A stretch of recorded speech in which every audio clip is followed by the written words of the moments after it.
గ్రణనాతుని శారదా సత్కవులన్ సహజయోగి మునులన్ సురులన్ దేవ బ్రాహ్మణ ధన్యుని సకలంతర్యామి హరిని చాల భజింతున్ సకలంతర్యామి హరిని చాల భజింతున్. ఓం శ్రీరామ శ్రీరామ శ్రీరామయనుచును ఏ వేళ మదిలోన వెదుకుచున్నా శ్రీరామ శ్రీరామ శ్రీరామయనుచును ఏ వేళ మదిలోన వెదుకుచున్నా గోపాల గోపాల గోపాలయనుచును చిత్తంబు నీ మీద చేర్చియున్నా గోపాల గోపాల గోపాలయనుచును చిత్తంబు నీ మీద చేర్చియున్నా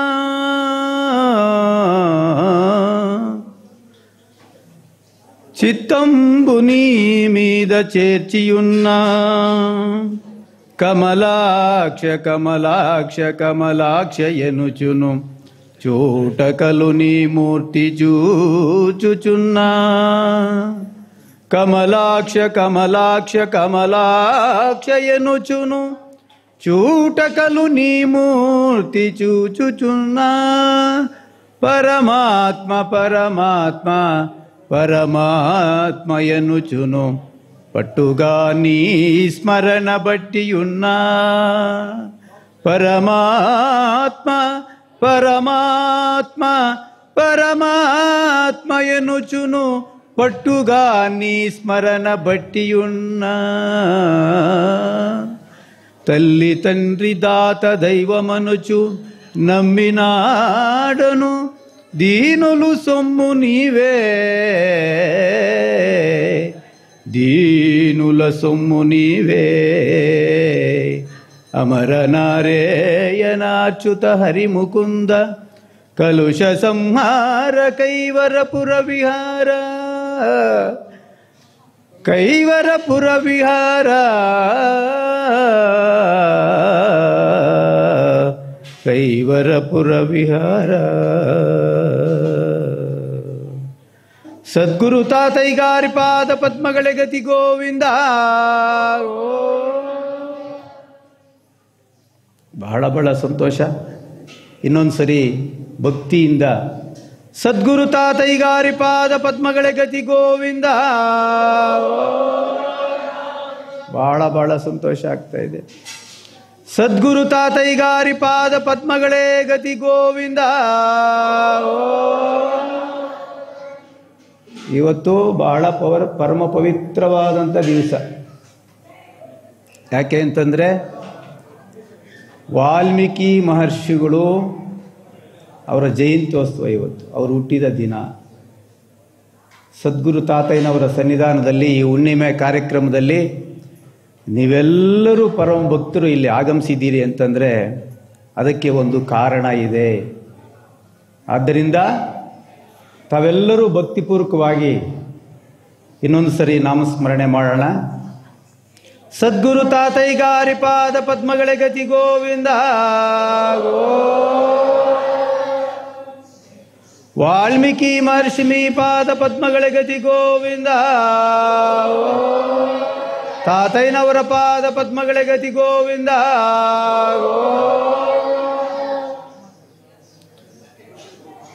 ಈ ಸಂದರ್ಭದಲ್ಲಿ ಸದ್ಗುರು ತಾತಯ್ಯನವರ ಕೃಪಾ ಆಶೀರ್ವಾದದಿಂದ, ಪೂಜ್ಯ ಧರ್ಮಾಧಿಕಾರಿಗಳ ಅವರ ದಂಪತಿಗಳ ಆಶೀರ್ವಾದದಿಂದ ನಮಗೆ ಗುರುಗಳು, ನಮಗೆ ಏನೂ ಗೊತ್ತಿಲ್ಲದ ಅಜ್ಞಾನಿಯಾಗಿದ್ದಂತಹ ನನ್ನನ್ನು 25 ವರ್ಷಗಳ ಹಿಂದೆ ಕೈ ಹಿಡಿದು ತಪ್ಪು ಒಪ್ಪುಗಳನ್ನ ತಿದ್ದಿ ದಾರಿ ತೋರಿಸ್ತಾ ಇರುವಂಥ ನಮ್ಮ ಗುರುಗಳು ಈಗ ತಾನೇ ಆಗಮಿಸಿದ್ದಾರೆ. ಬಾಲಕೃಷ್ಣ ಭಾಗವತರು ಅವರ ಎಲ್ಲರ ಪಾದಪದ್ಮಗಳಲ್ಲಿ ಸಾಷ್ಟಾಂಗ ನಮಸ್ಕಾರವನ್ನು ಮಾಡುತ್ತಾ, ಇಲ್ಲಿ ಆಗಮಿಸಿರುವಂಥ ಪ್ರತಿಯೊಬ್ಬರು ಒಬ್ಬೊಬ್ಬರು ಪರಮ ಪವಿತ್ರವಾದಂತಹ ಜೀವಾತ್ಮರು, ಆತ್ಮಸ್ವರೂಪಿಗಳು. ತಮಗೆಲ್ಲರೂ ಪಾದಪದ್ಮಗಳಲ್ಲಿ ನಮಸ್ಕಾರವನ್ನು ಮಾಡುತ್ತಾ, ಪೂಜ್ಯ ಧರ್ಮಾಧಿಕಾರಿಗಳು ನಮಗೆ ಎಲ್ಲರ ಚಿಕ್ಕ ಮಕ್ಕಳಂತೆ ನಮ್ಮನ್ನು ತಿದ್ದಿ ಹಿಂಗಲ್ಲ ಹಿಂಗೆ ಅಂತ ದಾರಿ ತೋರಿಸ್ತಾ ಇದ್ದಾರೆ. ಅವ್ರನ್ನ ಈ ಸಂದರ್ಭದಲ್ಲಿ ನೆನೆಸ್ಕೊತ, ಅವರ ಸುಪುತ್ರಿಯಾಗಿರುವಂಥ ಅಣಿತಕ್ಕ ಅವರು ಈ ಸಂದರ್ಭದಲ್ಲಿ ನಮ್ಮ ಆಶೀರ್ವಾದ ಮಾಡೋಕ್ಕೆ ಇಲ್ಲಿ ಆಗಮಿಸಿದ್ದಾರೆ. ಅವರಿಗೆ ನಮಿಸ್ತಾ, ಇವತ್ತು ಇಷ್ಟೊತ್ತು ನಾವೆಲ್ಲರೂ ಕೂಡ ಕಣ್ಣು ತುಂಬ ತಾತಯ್ಯನವರಿಗೆ, ಅಮರನಾರಾಯಣ ಸ್ವಾಮಿಗೆ ಅಭಿಷೇಕವನ್ನು ನಾವೆಲ್ಲ ನೋಡಿದ್ದೀವಿ ಕಣ್ಣುಗಳಿಂದ. ಈಗ ತಾವೆಲ್ಲರೂ ಕೂಡ ಕಣ್ಣುಗಳನ್ನು ಮುಚ್ಕೊಳ್ಳಿ. ಈಗ ಇಷ್ಟೊತ್ತು ಏನು ಆ ಅಭಿಷೇಕವನ್ನು ಮಾಡಿದ್ದಾರೆ ತಾತಯ್ಯನವರಿಗೆ, ಅಮರನಾರಾಯಣ ಸ್ವಾಮಿಗೆ, ಅದನ್ನೆಲ್ಲ ಮನಸ್ಸಿನಲ್ಲಿ ಇವಾಗ ಸ್ಮರಣೆ ಮಾಡ್ಕೊತ ತಾತಯ್ಯನವರು ರಚನೆ ಮಾಡಿರುವಂಥ ಒಂದು ನಾಮಸ್ಮರಣೆಯನ್ನು ಪ್ರಾರ್ಥನೆ ಮಾಡೋಣ. ತಾವೆಲ್ಲರೂ ಕೂಡ ಕಣ್ಣು ಮುಚ್ಕೊಳ್ಳಿ ದಯವಿಟ್ಟು. ಸದ್ಗುರು ತಾತಯ್ಯಗಾರಿ ಪಾದ ಪದ್ಮಗಳ ಗತಿ ಗೋವಿಂದ ಗೋ.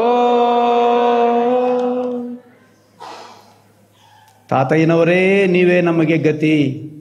ಯಾಕೆಂದರೆ ಸದ್ಗುರು ತಾತಯ್ಯನವರು ಜೀವಾತ್ಮನನ್ನು ಪರಮಾತ್ಮನಲ್ಲಿ ಐಕ್ಯ ಮಾಡಿ ಪರಮಾತ್ಮನೇ ಆಗಿರುವಂಥವರು. ಜನನ ಮರಣಗಳನ್ನು ದಾಟಿ ಪರಮಾತ್ಮನೇ ಆಗಿರುವಂಥ ಸದ್ಗುರುಗಳ ಸನ್ನಿಧಾನದಲ್ಲಿ ನಾವೆಲ್ಲರೂ ಕೂಡ ಸೇರಿದ್ದೀವಿ. ನಮ್ಮೆಲ್ಲರ ಕಷ್ಟ ಕಾರ್ಪಣ್ಯಗಳು, ನಮ್ಮೆಲ್ಲರ ಸುಖ ದುಃಖಗಳು, ನಮ್ಮೆಲ್ಲರ ಆ ಒಂದು ಪೂರ್ವಜನ್ಮದ ಕರ್ಮದ ಸ್ವರೂಪ ಎಲ್ಲವೂ ಕೂಡ ಅಯ್ಯಪ್ಪನಿಗೆ ಗೊತ್ತಿದೆ. ಆದ್ದರಿಂದ ಅಯ್ಯಪ್ಪನ ಮನಸ್ಫೂರ್ತಿಯಾಗಿ ನಾಮಸ್ಮರಣೆ ಮಾಡೋಣ. నిమిదానే చాలా నిలచి ఉన్నది మనసు నీకేలా దయరాదురా నారాయణ నీకేలా ದಯರಾದುರಾ.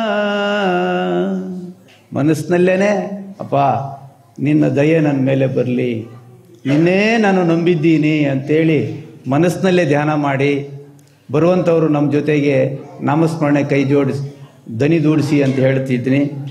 ನಿಮಿದಾನೆ ಚಾಲ ನಿಲಚಿ ಉನ್ನದಿ ಮನಸ್ಸು ನೀಕೇಲ ದಯರಾದುರಾ ನಾರಾಯಣ ನೀಕೇಲ ದಯರಾದುರಾ. నిమిష మాత్రం పైన మరువను నిజ నిదానము నీకే తెలుసును. నిమిష మాత్రం పైన మరువను నిజ నిదానము నీకే తెలుసును. త్రిజగవందిత దీన పాలక దురిత సంహర రామచంద్ర నిమీద నే చాలా నిలచి ఉన్నది మనసు నీకేల దయరాదురా నారాయణ నీకేల దయరాదురా. ಅನ್ಯೂಲ ಕೊಲುವಾನೂರಾ. ಅಪ್ಪ ನಾನು ಹಿಂಗೆ ಯಾರೂ ಗತಿ ಇಲ್ಲ, ನೀವೇ ಅನ್ಯೂಲ ಕೊಲುವಾನೂರಾ. నీ సేవకు ఆశించి ఉన్నానురా అన్యుల కొలువానురా. నీ సేవకు ఆశించి ఉన్నానురా. అనుదినమిట్లో ఆత్మలో భజయింతురా ఆత్మలో భజయింతు. యుగ యుగంబులు శరణులకు ఇష్టార్థ పదవులు ఇచ్చినావని. యుగ యుగంబులు శరణులకు ఇష్టార్థ పదవులు ఇచ్చినావని. వేదమూలము పలుకుచున్నది కలసేయకు కమలనాభా. వేదమూలము పలుకుచున్నది కలసేయకు కమలనాభా. నీ మీద నే చాలా నిలచి ఉన్నది మనసు నీకేల దయరాదురా నారాయణ నీకేల. ఆపేక్షలనాచి తీరా అతివెల మీద ఆశలు విడచి తీరా ఆపేక్షలనాచి తీరా అతివెల మీద ఆశలు విడచి తీరా నీ నామము ఆనందమైనదిరా నీ నామము ఆనంద పరమ పావుడు ననుచు నిన్ను నెర నమ్మినది ఇది తెలియవటర పరమ పావుడు ననుచు నిన్ను నెర నమ్మినది ఇది తెలియవటర సకల లోకాధీశనామది సమతంబుగా ఎదుటు నిలువము నీ మీద నే చాలా నీకేలా నారాయణ పరమాత్మ దేవా నీకేలా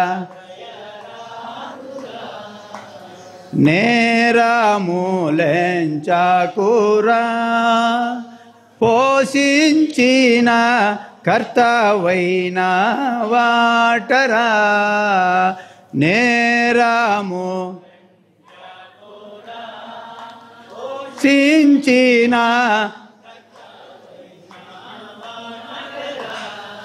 నారాయణ విడువానురా నారాయణ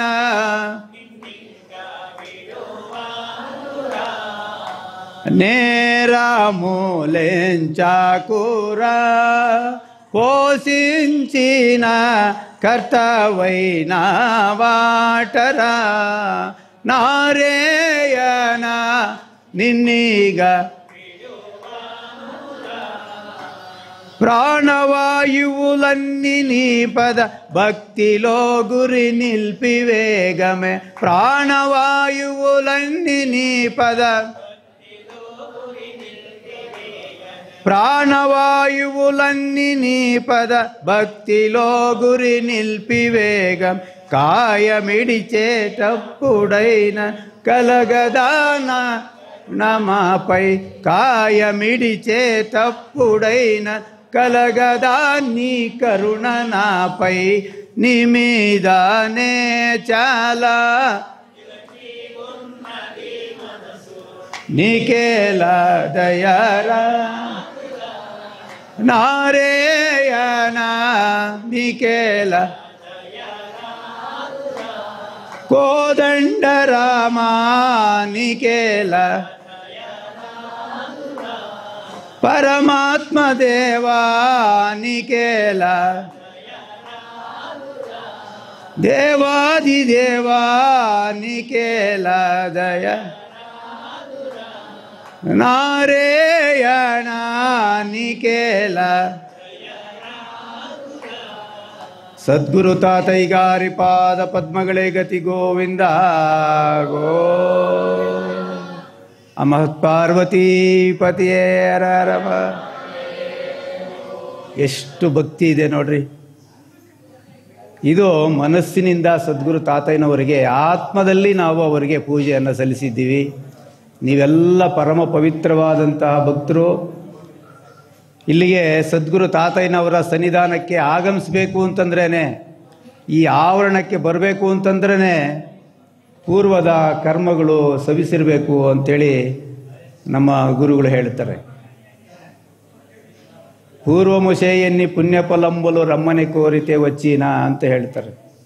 ಪುಣ್ಯದ ಹಿಂದಿನ ಜನ್ಮದಲ್ಲಿ ಯಾವ್ಯಾವ ಜನ್ಮದಲ್ಲಿ ಏನೇನು ಪುಣ್ಯ ಮಾಡಿದರೆ ಮಾತ್ರ ಸದ್ಗುರುಗಳ ಈ ಸನ್ನಿಧಾನಕ್ಕೆ ಬರೋಕ್ಕೆ ಸಾಧ್ಯ ಆಗುತ್ತೆ. ಯಾಕೆ ಅಂತಂದರೆ ಇದು ಜೀವ ಸಮಾಧಿ ಆಗಿರುವಂಥ ಪರಮಾತ್ಮನೇ ನೆಲೆಸಿರುವಂತಹ ಸ್ಥಳ ಇದು ಪವಿತ್ರವಾದ ಸ್ಥಳ. ಇಲ್ಲಿ ಭಾಳ ಎಚ್ಚರಿಕೆಯಿಂದ ಇರಬೇಕು. ಪೂಜ್ಯ ಧರ್ಮಾಧಿಕಾರಿಗಳು ಹೇಳ್ತಾರೆ, ಭಾಳ ಎಚ್ಚರಿಕೆಯಿಂದ ಇರಬೇಕು. ಇಲ್ಲಿ ಮನಸ್ಸು ಬಹಳ ಶುದ್ಧವಾಗಿ ಇಟ್ಕೊಂಡು ಬರಬೇಕು ಇಲ್ಲಿಗೆ. ಯಾಕೆಂದರೆ ಮನಸ್ಸು ಬಹಳ ಬಹಳ ಕಠಿಣವಾದಂಥ ಮನಸ್ಸು. ಈ ಮನಸ್ಸನ್ನು ಸದ್ಗುರು ತಾತಯ್ಯನ ಈ ಸನ್ನಿಧಾನಕ್ಕೆ ಈ ಹುಣ್ಣಿಮೆಯ ಸಂದರ್ಭದಲ್ಲಿ ತಾವೆಲ್ಲರೂ ದಯಮಾಡಿಸಿದ್ದೀರಿ. ಆದ್ದರಿಂದ ನಿಮಗೆ, ನಿಮ್ಮ ಕುಟುಂಬದವರಿಗೆ, ನಿಮ್ಮ ವಂಶದ ಎಲ್ಲ ಕೀರ್ತಿ ನಿಮಗೆಲ್ಲರಿಗೂ ಕೂಡ ಒಳ್ಳೆಯದಾಗಲಿ ಅಂತೇಳಿ ಪ್ರಾರ್ಥನೆ ಮಾಡ್ತಾ, ಸದ್ಗುರು ತಾತಯ್ಯಗಾರಿಪಾದ ಪದ್ಮಗಳ ಗತಿ ಗೋವಿಂದ. ಇನ್ನು ಒಂದು 20 ನಿಮಿಷದ ಕಾಲ ನಾವೆಲ್ಲರೂ ಇದೇ ಥರ ಮನಸ್ಸನ್ನು ತಾತಯ್ಯನವರ ಈ ಧ್ಯಾನದಲ್ಲೇ ಮನಸ್ಸನ್ನು ಇಟ್ಟು, ಯಾವುದೇ ಕಾರಣಕ್ಕೂ ಮನಸ್ಸು ಆ ಕಡೆ ಈ ಕಡೆ ಹೋಗ್ತದೆ. ಆದರೆ ಇವತ್ತು ಪರಮ ಪವಿತ್ರವಾದಂಥ ದಿವಸ ಅಂತ ಆವಾಗ ತಿಳ್ಕೊಂಡಿದ್ದೀವಿ. ಯಾಕೆ ಅಂತಂದರೆ ಸದ್ಗುರು ತಾತಯ್ಯನವರು ಒಂದು ಕಡೆ ಹೀಗೆ ಹೇಳ್ತಾರೆ,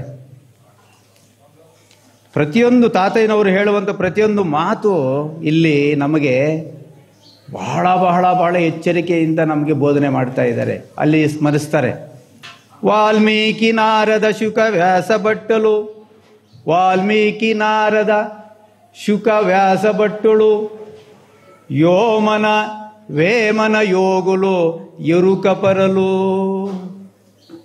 ಸಂಸಾರ ಕ್ರೋಧುಲಕು ಸಂತನು తెలుసుನ ನಾದ ಬ್ರಹ್ಮಾನಂದ ನಾರೇಯನ ಕವಿ.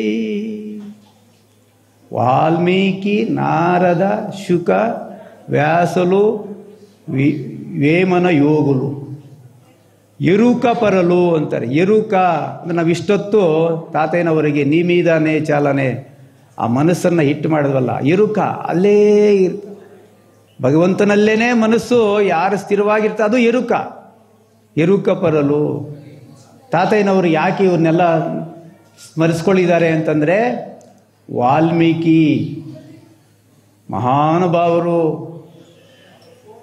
ಅದೇ ರೀತಿ ಸದ್ಗುರು ತಾತಯ್ಯನವರು, ವಾಲ್ಮೀಕಿ ಮಹರ್ಷಿಗಳು ಮತ್ತು ಸದ್ಗುರು ತಾತಯ್ಯನವರಿಗೆ ಹಲವಾರು ಹೋಲಿಕೆಗಳಿದ್ದಾವೆ. ಇವತ್ತು ವಾಲ್ಮೀಕಿ ಜಯಂತಿ, ಎಲ್ಲ ಕಡೆ ಆ ಮಹಾಪುರುಷನನ್ನು ನಾವು ಸ್ಮರಿಸ್ತಾ ಇದ್ದೀವಿ. ಇದೇನೋ ನಮ್ಮ ಅದೃಷ್ಟವೋ ಏನೋ, ನಾವೆಲ್ಲರೂ ಕೂಡ ಇಲ್ಲಿ ಸೇರಿದ್ದೀವಿ ತಾತಯ್ಯನವರ ಸನ್ನಿಧಾನದಲ್ಲಿ. ವಾಲ್ಮೀಕಿ ಮಹರ್ಷಿಗಳು ಆಗಕ್ಕಿಂತ ಮೊದಲು ಅವರು ಹೇಗಿದ್ದರು, ಅವರ ಚರಿತ್ರೆ, ತಾತಯ್ಯನವರು ಯೋಗಿಗಳಾಕಿನ ಮೊದಲು ಹೇಗಿದ್ದರು. ಇದೇ ಕೈವಾರದಲ್ಲಿ ಒಂದು ಸಾಧಾರಣವಾದಂಥ ಬಲಿಜ ಒಂದು ಕುಲದಲ್ಲಿ, ಸಮುದಾಯದಲ್ಲಿ ಬಳೆ ವ್ಯಾಪಾರ ಮಾಡ್ತಾ ಇರುವಂಥ ಒಂದು ಕುಟುಂಬದಲ್ಲಿ ಜನಿಸಿದಂತಹ ಒಬ್ಬರು ನಾರಾಯಣಪ್ಪ. ಅದೇ ರೀತಿ ವಾಲ್ಮೀಕಿ ಮಹರ್ಷಿಯ ಪೂರ್ವಾಶ್ರಮದ ಹೆಸರು ರತ್ನಾಕರ. ರತ್ನಾಕರ. ಈಗ ಪ್ರತಿಯೊಬ್ಬರ ಜೀವನದಲ್ಲಿ ಕೂಡ ತಿರುವುಗಳು ಅಂತ ಕರೀತಾರೆ. ತಿರುವುಗಳು ಅಂತಂದರೆ ಹೋಗ್ತಾ ಇದ್ದರೆ ಎಲ್ಲೋ ಒಂದು ಕಡೆ ನಮಗೆ ಟರ್ನಿಂಗ್ ಪಾಯಿಂಟ್ ತಿರ್ಕೊಳ್ತದೆ ಅಂತಾರೆ. ಆ ತಿರುವಿಗೆ ಯಾರೋ ಒಬ್ಬರು ಕಾರಣ ಇರ್ತಾರೆ. ಅದು ಪೂರ್ವಜನ್ಮದ ಕೃಪೆಯಿಂದ ಆ ಸಂದರ್ಭಕ್ಕೆ ನಾವು ಹಿಂಗೆಲ್ಲ ಹೋಗ್ತಾ ಇರ್ತೀವಿ, ದಾರಿ ಗೊತ್ತಿಲ್ಲದೆ ಮುಂದೆ ಹೋಗ್ತಾ ಇರ್ತೀವಿ. ಅಲ್ಲಿ ಯಾರೋ ಒಬ್ಬರು ಬಂದುಬಿಟ್ಟು, ಎಲ್ಲಿಗೆ ಹೋಗ್ತಾ ಇದೆಯಪ್ಪ ಸ್ವಾಮಿ, ಇಲ್ಲೆಲ್ಲೋ ಹೋಗ್ತಾ ಇದೆಯಾ, ಅಲ್ಲಲ್ಲಪ್ಪ ಹೋಗ್ಬೇಕಾಗಿರೋದು ನೋಡಿ, ಹೀಗೆ ಹೋದರೆ ನಿನಗೆ ಒಳ್ಳೆ ದಾರಿ ಸಿಗ್ತದೆ ಅಂತೇಳಿ, ಮುಕ್ತಿಗೆ ಮಾರ್ಗ ಸಿಗ್ತದೆ ಅಂತ ಅಲ್ಲಿ ಒಬ್ಬರು ಬರ್ತಾರೆ. ಅದು ಇಲ್ಲಿ ನಾವು ತಗೋಬೇಕಾಗಿರೋದು. ರತ್ನಾಕರ ಒಂದು ಬೇಡರ ವಂಶದಲ್ಲಿ ಇರುವಂಥ ಸಾಧಾರಣವಾದಂಥ ಕುಟುಂಬ, ಏನೂ ಗೊತ್ತಿಲ್ಲದೆ ಇರುವಂಥದ್ದು. ಅವರ ವೃತ್ತಿ ಬೇಟೆ ಆಡೋದು, ಬೇಟೆ ಆಡಿ ಜೀವನೋಪಾಯ ನಡೆಸುವಂಥದ್ದು. ಹೀಗೆ ಬೇಟೆ ಆಡ್ತಾ ಇದ್ದ, ಪ್ರಾಣಿ ಹಿಂಸೆ ಮಾಡ್ತಾ ಇದ್ದ, ಮನುಷ್ಯರನ್ನೂ ಕೂಡ ರಸ್ತೆಯಲ್ಲಿ ಬರ್ತಾ ಇರುವಂಥ ಮನುಷ್ಯರನ್ನೂ ಕೂಡ ದರೋಡೆ ಮಾಡ್ತಾ ಇದ್ದ. ದರೋಡೆ ಮಾಡೋದರಿಂದ ಇನ್ನೂ ಕೂಡ ಅಲ್ಲಿ ಸಂಪತ್ತು, ಹಣ, ವಸ್ತ್ರಗಳು ಇವೆಲ್ಲ ಸಿಗ್ತಾ ಇತ್ತು. ಅವೆಲ್ಲ ದೋಚ್ಕೊಂಡು ಹೋಗ್ತಾ ಇದ್ದ ರತ್ನಾಕರ. ಮನೆಗೆ ಹೋಗ್ತಾ ಇದ್ದ, ಹೆಂಡತಿ ಮಕ್ಕಳನ್ನ ಸಂರಕ್ಷಣೆ ಮಾಡ್ತಾ ಇದ್ದ. ಹೀಗೆ ನಡೀತಾ ಇದೆ, ಜೀವನ ನಡೀತಾ ಇದೆ. ಆದರೆ ಅವರಿಗೆ ಜೀವನದಲ್ಲಿ ಒಂದು ತಿರುವು ಬಂತು.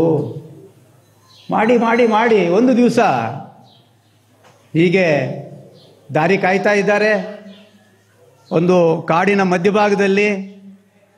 ಹಿಂದಿನ ಕಾಲದಲ್ಲಿ ದಾರಿಯಲ್ಲಿ ನಡ್ಕೊಂಡು ಬರೋರು ಎಲ್ಲ ಯಾತ್ರಾರ್ಥಿಗಳೆಲ್ಲನೂ ಕೂಡ ಒಂದು ಊರಿಗೆ ಇನ್ನೊಂದು ಊರಿಗೆ ಹೋಗಬೇಕು ಅಂತಂದರೆ ಆವಾಗ ನಾರದ ಮಹರ್ಷಿಗಳು ಬರ್ತಾರೆ. ನಾರದ ಮಹರ್ಷಿಗಳು ಬಂದು ತಂಬೂರಿ ಮೀಟ್ಕೊಂಡು ಬರ್ತಾರೆ. ಇವರು ಹಿಂದೆ ಬೀಳ್ತಾರೆ.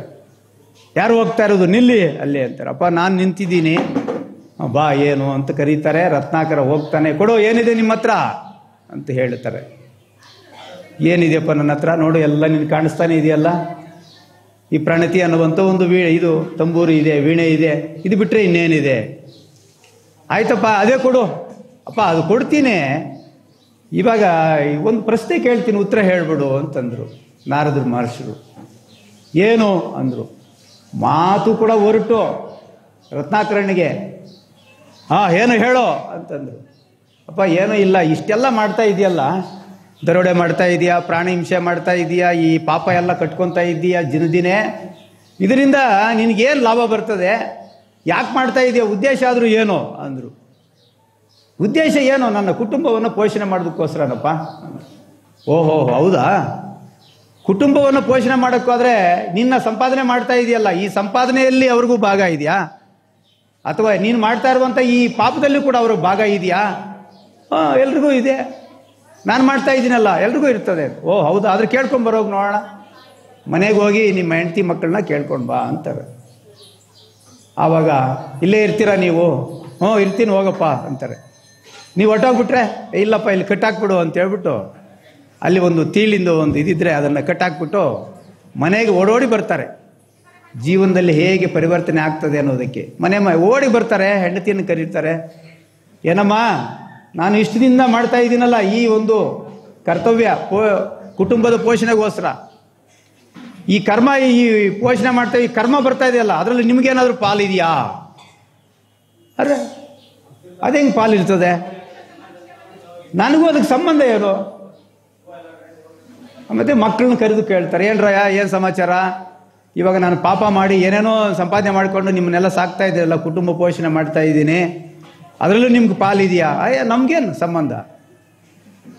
ನೀವು ತಂದಾಕುವಂತಹ ಹಣದಲ್ಲಿ ನಮಗೆ ಪಾಲಿದೆಯೇ ಹೊರತು ನೀವು ಮಾಡುವ ಪಾಪದ ಕರ್ಮದಲ್ಲಿ ನಮಗೆ ಲೇಷಷ್ಟು ಕೂಡ ನಮಗೆ ಪಾಲಿಲ್ಲ. ಹೆಂಡ್ತಿಯನ್ನು ಮತ್ತೇನೆ ಕೇಳ್ತಾರೆ. ಹೆಂಡ್ತಿಯನ್ನು, ಏನಮ್ಮ ಇನ್ನೊಂದ್ಸರಿ ಹೇಳು, ನೀನು ಕಟ್ಕೊಂಡಿರುವಂಥವಳು, ಜೀವನ ಪರ್ಯಂತ ನಾವು ನಡಿವಂಥವ್ರು, ಹೇಳು, ಕರೆಕ್ಟಾಗಿ ಹೇಳು ಅಂದರೆ, ಇಲ್ಲಪ್ಪ.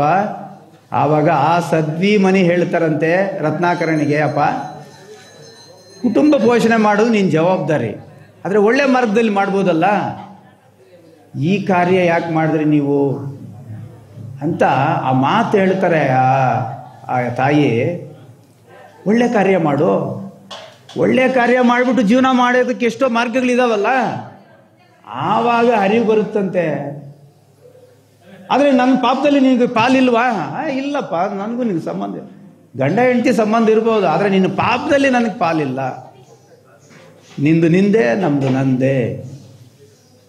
ಓಡಿ ಅವಾಗ ಮನಸ್ಸಿನಲ್ಲಿ ಎರುಕ, ರತ್ನಾಕರನಿಗೆ ಆವಾಗ ಎರುಕದಲ್ಲಿ ಪ್ರೇರಣೆ ಆಗುತ್ತೆ. ಓಡಿ ಬರ್ತಾರೆ. ನಾರದ ಮಹರ್ಷಿಗಳ ಪಾದಗಳಿಗೆ ನಮಸ್ಕಾರ, ಸಾಷ್ಟಾಂಗ ನಮಸ್ಕಾರ ಮಾಡಿ ಗುರುಗಳನ್ನ ಗುರುವಾಗಿ ಸ್ವೀಕಾರ ಮಾಡ್ತಾರೆ. ಆವಾಗ ಆ ನಾರದ ಮಹರ್ಷಿರು, ಈಗಪ್ಪ ನಿನ್ನ ಪಾಪ ಪರಿಹಾರಕ್ಕೋಸ್ಕರ ನಿನಗೆ ರಾಮ ಮಂತ್ರವನ್ನು ಬೋಧಿಸ್ತಾ ಇದ್ದೀನಿ ಅಂತೇಳಿ ರಾಮ ಅನ್ನುವಂತಹ ಬೀಜಾಕ್ಷರವನ್ನು ಬೋಧಿಸ್ತಾರೆ. ಆ ರಾಮ ಅನ್ನುವಂಥ 2 ಅಕ್ಷರದ ರಾಮ ಮಂತ್ರವನ್ನು ಕುಳಿತುಕೊಂಡು ಅಲ್ಲೇ ಕಾಡಿನಲ್ಲೇನೆ ಜಪ ಮಾಡ್ತಾರೆ. ಮನಸ್ಸು ದೃಷ್ಟಿ ವಾಯು ಎಲ್ಲ ಸೇರಿಸಿ ತಪಸ್ ಮಾಡ್ತಾರೆ. ಎಷ್ಟು ಮಾಡ್ತಾರೆ ಅಂತಂದರೆ, ದೇಹದ ಮೇಲೆ ಸ್ಪರ್ಶವೇ ಇಲ್ಲ. ಮನಸ್ಸು ಎಲ್ಲೋ ಸಹಸ್ರಾರದಲ್ಲಿ ನಿಲ್ಲಿಸಿ ರಾಮ ಮಂತ್ರವನ್ನು ಜಪಿಸ್ತಾರೆ. ಅಲ್ಲಿ ಉತ್ತವೇ ಬೆಳೆದು ಬಿಡ್ತಾರಂತೆ. ಉತ್ತ ಅಂತ ಕರಿತೀವಲ್ಲ ನಮ್ಮ ಹಳ್ಳಿಗಳ ಕಡೆ, ಆ ಉತ್ತದ ಹುಳುಗಳು ಉತ್ತನೇ ಕಟ್ಟಿಬಿಡ್ತಂತೆ. ಆ ಉತ್ತದಲ್ಲಿ ಬೆಳೀತಾ ಇದ್ರೂ ಕೂಡ ಅವರಿಗೆ ಈ ದೇಹದ ಇದಿಲ್ಲ. ಅವರು ಪರಮಾತ್ಮನಲ್ಲಿ ನಾಮಸ್ಮರಣೆಯಲ್ಲಿ ಐಕ್ಯ ಆಗಿಬಿಟ್ಟಿದ್ದಾರೆ. ಆವಾಗಿಂದ ಬಂತು ವಾಲ್ಮೀಕಿ ಅಂತಂದರೆ ಸಂಸ್ಕೃತದಲ್ಲಿ ಉತ್ತ ಅಂತ.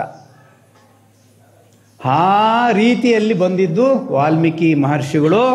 ಮುಂದೆ ಅದೇ ರಾಮ ಮಂತ್ರವನ್ನು ಇಟ್ಕೊಂಡು ರಾಮಾಯಣವನ್ನೇ ಬರೀತಾರೆ ಮಹಾನುಭಾವರು. ಸದ್ಗುರು ತಾತೈಗಾರಿಪಾದ ಪದ್ಮಗಳ ಗತಿ ಗೋವಿಂದ. ರತ್ನಾಕರನು ವಾಲ್ಮೀಕಿಯಾಗಿ ಪರಿವರ್ತನೆಯಾಗಿ ಇವಾಗ ಎಲ್ಲ ಜನರಿಗೆ ನಮ್ಮ ಸನಾತನ ಧರ್ಮಕ್ಕೆ ಪರಮ ಪವಿತ್ರವಾದಂತಹ ರಾಮಾಯಣವನ್ನು ಕೊಟ್ಟಂತ, ಪರಮ ಪವಿತ್ರವಾದಂತಹ ರಾಮಾಯಣವನ್ನು ಕೊಟ್ಟರು. ಅದು ಇವತ್ತಿನ ಮಹತ್ವ, ವಾಲ್ಮೀಕಿ ಮಹರ್ಷಿಯ ಜಯಂತಿಯ ಮಹತ್ವ. ಅದೇ ರೀತಿಯಲ್ಲಿ ನಾರದ ಮಹರ್ಷಿಗಳು ಯಾವ ರೀತಿ ಅವರಿಗೆ ದಾರಿ ತೋರಿಸ್ತಾರೋ, ಸದ್ಗುರು ತಾತಯ್ಯನವರಿಗೆ ಕೈವಾರದಲ್ಲಿದ್ದಂತಹ ನಾರಾಯಣಪ್ಪ ಸಾಧಾರಣವಾದಂಥ ಒಂದು ಕುಟುಂಬ, ಬಳೆ ವ್ಯಾಪಾರ ಮಾಡ್ಕೊಂಡು ಜೀವನ ನಡೆಸ್ತಾ ಇದ್ದಂಥ ನಾರಾಯಣಪ್ಪ ಹೇಗೆ ಅವರು ಯೋಗಿ ನಾರಾಯಣರಾದರು. ಕಲಿಯುಗದಲ್ಲಿ 200 ವರ್ಷಗಳ ಹಿಂದೆ ಅವರು ಇಲ್ಲಿ ಜನಿಸಿ ಸದಾ ನಮ್ಮ ಇಷ್ಟಕಾಮಗಳನ್ನು ತೀರಿಸ್ತಾ ಇರುವಂಥ ಪರಮಾತ್ಮರಾಗಿರುವಂಥ ಯೋಗಿಗಳಾಗಿದ್ದಾರಲ್ಲ. ನಾವು ಆ ಕಡೆಗೆ ಏನಾದರೂ ಹೋಗೋಕ್ಕಾಗುತ್ತಾ? ಮಾನವ ಜನ್ಮ ಅಷ್ಟು ಪರಮಾತ್ಮಕ್ಕಾಗದೇ ಇದ್ದರೂ ಕೂಡ ಅವರ ಮಾರ್ಗದಲ್ಲಿ ಹೋಗೋಕ್ಕಾಗುತ್ತಾ ಅನ್ನೋದಕ್ಕೆ ಅವರು ಒಂದು ಜೀವನದಲ್ಲಿ ಒಂದು ಘಟನೆ. ವ್ಯಾಪಾರದಲ್ಲೆಲ್ಲ ಲಾಸ್ ಆಗುತ್ತೆ, ಬಳೆಗಳೆಲ್ಲ ತಗೊಂಬಂದರೆ ಮನೆಯಲ್ಲಿ ಸಂಸಾರ ನಡೆಯಲ್ಲ, ಕುಟುಂಬ ಪೋಷಣೆ ಮಾಡಬೇಕು. ಆದರೆ ನಾರಾಯಣಪ್ಪನವರು ಆ ಬಳೆಯಲ್ಲಿದ್ದ ಇದರಲ್ಲಿದ್ದಂಥ ಮಲಾರದಲ್ಲಿದ್ದಂಥ ಬಳೆಗಳೆಲ್ಲ ಮಹಾ ತಾಯಂದಿರಿಗೆ ತೊಡಿಸ್ತಾ ಇರೋದು. ಅವರೇನಾದ್ರು ದುಡ್ಡು ಕೊಟ್ಟರು ಶ್ರೀಕೃಷ್ಣ ಅರ್ಪಣಮಸ್ತು ಅನ್ನೋದು, ಕೊಡದೇ ಇದ್ದರೂ ಶ್ರೀಕೃಷ್ಣ ಅರ್ಪಣ ದೇವರಿಗೆ ಅರ್ಪಣೆ ಮಾಡೋದು. ಈ ಥರ ಇದ್ದರೆ ಮನೆಯಲ್ಲಿ ಬಡತನ ಬಂತು, ಪೋಷಣೆ ಮಾಡಬೇಕು. ಆಯ ಮುಂದೆ ಏನೂ ತಪ್ಪಿಲ್ಲ, ಯಾಕೆಂದರೆ ಲೌಕಿಕ ಜೀವನ. ಈ ಪುನಿಗೆ ಪರಮಾತ್ಮನ ಆಜ್ಞೆ ಬರುವಂಥ ಬರುವಂಥ ಸಮಯ ಬಂದಿದೆ. ಕೊನೆಗೆ ಒಂದು ಘಟನೆ ನಡೀತದೆ. ಇಬ್ಬರು ಮಕ್ಕಳು ತೀರೋಗಿರ್ತಾರೆ. ದೂರದ ಆಂಧ್ರ ಪ್ರದೇಶಕ್ಕೆ ಹೋಗಿ ಬಳೆ ವ್ಯಾಪಾರ ಮಾಡ್ಕೊಂಡು ಬರೋಷ್ಟೊತ್ತಿಗೆ ಮನೆಯಲ್ಲಿ ಅಲ್ಲೋಲ್ ಕಲ್ಲೋಲ್ ಆಗ್ಬಿಟ್ಟಿರುತ್ತೆ. ಬಡತನದಿಂದ ಸಾಲ ಸೋಲಗಳು ಸಿಕ್ಕಾಕೊಂಡಿರ್ತಾರೆ. ಮನೆಗೆ ಬಂದ ತಕ್ಷಣವೇ ಹೆಂಡತಿ ರೌದ್ರಾವತಾರ ತಾಳ್ತಾಳೆ. ಯಾಕೆಂದರೆ ಮಲಾರದಲ್ಲಿ ಏನು ಒಂದು ಬಳೆಯನ್ನು ಉಡಿರಲ್ಲ, ಅಶ್ಪಿಯಲ್ಲಿ ಏನೂ ಕೂಡ ದವಸ ಧಾನ್ಯ ಇರಲ್ಲ. ಮಕ್ಕಳನ್ನ ಹೇಗೆ ಪೋಷಣೆ ಮಾಡೋದು? ಆಗ ಯಾಕೆಂದರೆ ಜೀವನ ಪರಿವರ್ತನೆ ಆಗಬೇಕು. ಹಾಗೆ ಒಳ್ಳೆ ವ್ಯಾಪಾರ ಮಾಡ್ಕೊಂಡು ಬಂದಿದ್ದರೆ, ಸುಖ ಸಂಸಾರ ನಡೀತಾ ಇದ್ದಿದ್ರೆ ಯೋಗಿಗಳು ಹೇಗೆ ಆಗ್ತಾ ಇದ್ರು? ಆ ಮಹಾತಾಯಿದೇನು ತಪ್ಪಿಲ್ಲ. ಆ ಮಹಾತಾಯಿಯಿಂದನೇ ನಾರಾಯಣಪ್ಪ ಯೋಗಿ ನಾರಾಯಣರಾಗಿ ಪರಮಾತ್ಮನಲ್ಲಿ ಆಗೋಕ್ಕೆ ಸಾಧ್ಯ ಆಯಿತು. ಬರ್ತಾರೆ, ಬಂದ ತಕ್ಷಣವೇ ನೋಡ್ತಾರೆ ಏನೂ ಇರಲ್ಲ. ಆಗ ಕೋಪ ಬಂದ್ಬಿಡ್ತದೆ. ಆ ಮಹಾತಾಯಿ ಇಡೀ ಮನೆಯಿಂದ ಆಚೆಗೆ ದುಡ್ಡು ಬಿಡ್ತಾಳೆ. ಹೋಗು, ನಿನಗೂ ನನಗೂ ಇವತ್ತು ಋಣ ತೀರೋಯಿತು ಅನ್ನುವಂತಹ ಮಾತು ತಾಳಿ ಕಟ್ಟಿದಾಗ ಬಂದ.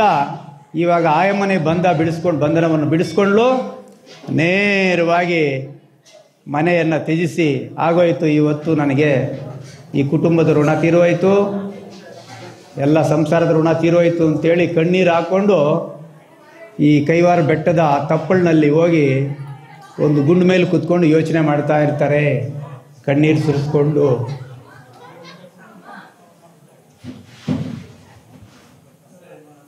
ಯಾರ ಗತಿ ಇನ್ನು ನನಗೆ? ಆಗ ಪರಮಾತ್ಮನೇ ಬಾಲಗೋಪಾಲನಾಗಿ, ಬಾಲಕೃಷ್ಣನಾಗಿ, ಅಂದರೆ ಹಸುಗಳನ್ನು ಸಾಕುವಂತಹ ಒಬ್ಬ ಗೋಪಾಲಕನಾಗಿ ಓಡೋಡಿ ಆ ಕಡೆಯಿಂದ ಓಡಿ ಬರ್ತಾರಂತೆ. ತಾತಯ್ಯನವರು ಒಂದು ಗುಂಡು ಮೇಲೆ ಕೂತ್ಕೊಂಡು ಚಿಂತಾಕ್ರಾಂತರಾಗಿ ಅಳುತ್ತಾ ಇದ್ದಾರೆ, ಕಣ್ಣೀರು ಸುರಿಸ್ತಾ ಇದ್ದಾರೆ. ಸಂಸಾರ ಹಿಂಗಾಗೋಯ್ತಲ್ಲ, ಮಕ್ಳು ಹಿಂಗಾಗೋಯ್ತಲ್ಲ, ಯಾರ ಗತಿ ಅಂತ. ಆಗ ಆ ಗೋಪಾಲ ಬಾಲಕನು ಓಡಿ ಬಂದು ಕೇಳ್ತಾನಂತೆ, ಏನಯ್ಯ ನಿನ್ಗೆ ಬಂದಿರೋದು, ಏನ ಶೋಕ, ಏನ ದುಃಖ, ಯಾಕೆ ಹಂಗೆ ಅಳ್ತಾ ಇದೆಯಾ ಅಂತ ಕೇಳ್ತಾರೆ. ಅಯ್ಯೋ ಏನು ಹೇಳಿ ಸ್ವಾಮಿ, ಭಾರ್ಯ ವಿರುದ್ಧಂಬಾಯ ಸಂಸಾರಮ చెడిపాయ, తినేకి ఆకలికి కూడా అన్నం లేదు, నేను ఇంకెక్కడ పోದ್ನೋ, ನಾನು ಎಲ್ಲಿ ಹೋಗ್ಲಿ, ಇನ್ನ ಮನೆಯಿಂದ ಹೊರಗಡೆ ಬಂದಿದ್ದೀನಿ, ಹೆಂಡತಿ ನನಗೆ ದೂರವಾಗಿದ್ದಾಳೆ. ಆಗ ಆ ಬಾಲಗೋಪಾಲನ ಹೇಳ್ತಾರಂತೆ, ನಿನ್ನ ಕಾಯಿಲೆ ಏನು ಅಂತ ನನಗೆ ಸಂಪೂರ್ಣವಾಗಿ ಗೊತ್ತಾಯಿತು.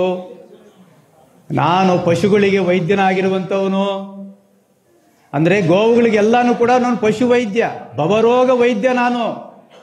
ನಿನ್ನ ಕಾಯಿಲೆ ಏನು ಅಂತ ನನಗೆ ಗೊತ್ತಾಯಿತು. ಕಾಯಿಲೆ ಏನು ಅಂತ ಗೊತ್ತಾಗಿದೆ, ಆ ಕಾಯಿಲೆಗೆ ಚಿಕಿತ್ಸೆ ಮಾಡಿಬಿಟ್ಟೆ ಹೋಗ್ತೀನಿ ನಾನು. ನಿನಗೆ ಮನೋ ಕಾಯಿಲೆ ಬಂದ್ಬಿಟ್ಟಿದೆ, ಮನಸ್ಸಿನಲ್ಲಿ ಕಾಯಿಲೆ ಅಂಟ್ಕೊಂಡಿದೆ, ಆ ಕಾಯಿಲೆ ಹೋಗ್ಬೇಕು ಅಂತಂದರೆ ಅಂಥೇಳಿ ಭಾಳ ಸ್ಪಷ್ಟವಾಗಿ ಅವರಿಗೆ ಮನಸ್ಸಿಗೆ ನಾಟುವಂತೆ ಹೇಳ್ತಾರಂತೆ. ಹೇಯ್, ನಿನ್ನ ಮನಸ್ಸಿನಲ್ಲೇ ಇದ್ದಾರೆ ನಾರಾಯಣಪ್ಪ, ಈಶ್ವರನು ಈಶ್ವರನು ನಿನ್ನಲ್ಲೇ ಇದ್ದಾನೆ, ನಿನ್ನಲ್ಲೇ ಇದ್ದಾನೆ, ನಿನ್ನಲ್ಲೇ ಇದ್ದಾನೆ, ತಿರುಗು ನೋಡ್ಕೋ ಅಂತ ಜೋರಾಗಿ ಕಿವಿಗಳಿಗೆ ಹೋಗಿ ಒಳಗಡೆ ಮುಟ್ಟುವಂತೆ ಹೇಳ್ತಾರಂತೆ. ನನ್ನಲ್ಲೇ ಇದ್ದಾನ ಪರಮಾತ್ಮ, ನನ್ನಲ್ಲೇ ಇದ್ದಾನ ಅಂತ ಹೇಳಿ ದಿಗ್ಭ್ರಾಂತರಾಗ್ತಾರೆ.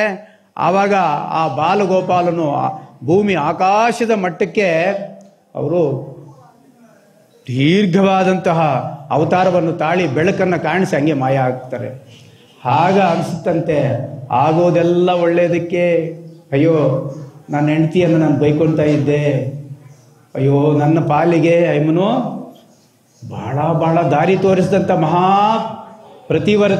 ಪತಿವರತೆ ಮಹಾತಾಯಿ, ಅಯ್ಯೋ ಅಂಥೇಳಿ ಆ ಒಂದು ಬಂಧುಗಳೆಲ್ಲ ಬಿಡಿಸ್ಕೊಂಡು ಹೋಗಿ ಗವಿ ಹತ್ರ ಹೋಗಿ ತಪಸ್ ಮಾಡ್ತಾರೆ. ತಪಸ್ ಮಾಡಿದ ಮೇಲೆ ಅವರು ಯೋಗಿಗಳಾಗ್ತಾರೆ, ಜೀವಾತ್ಮ ಪರಮಾತ್ಮನಲ್ಲಿ ಸೇರಿಸ್ತಾರೆ. ಎಲ್ಲವೂ ಬ್ರಹ್ಮಾಂಡವೂ ಅವರಿಗೆ ಗೋಚರ ಆಗುತ್ತೆ.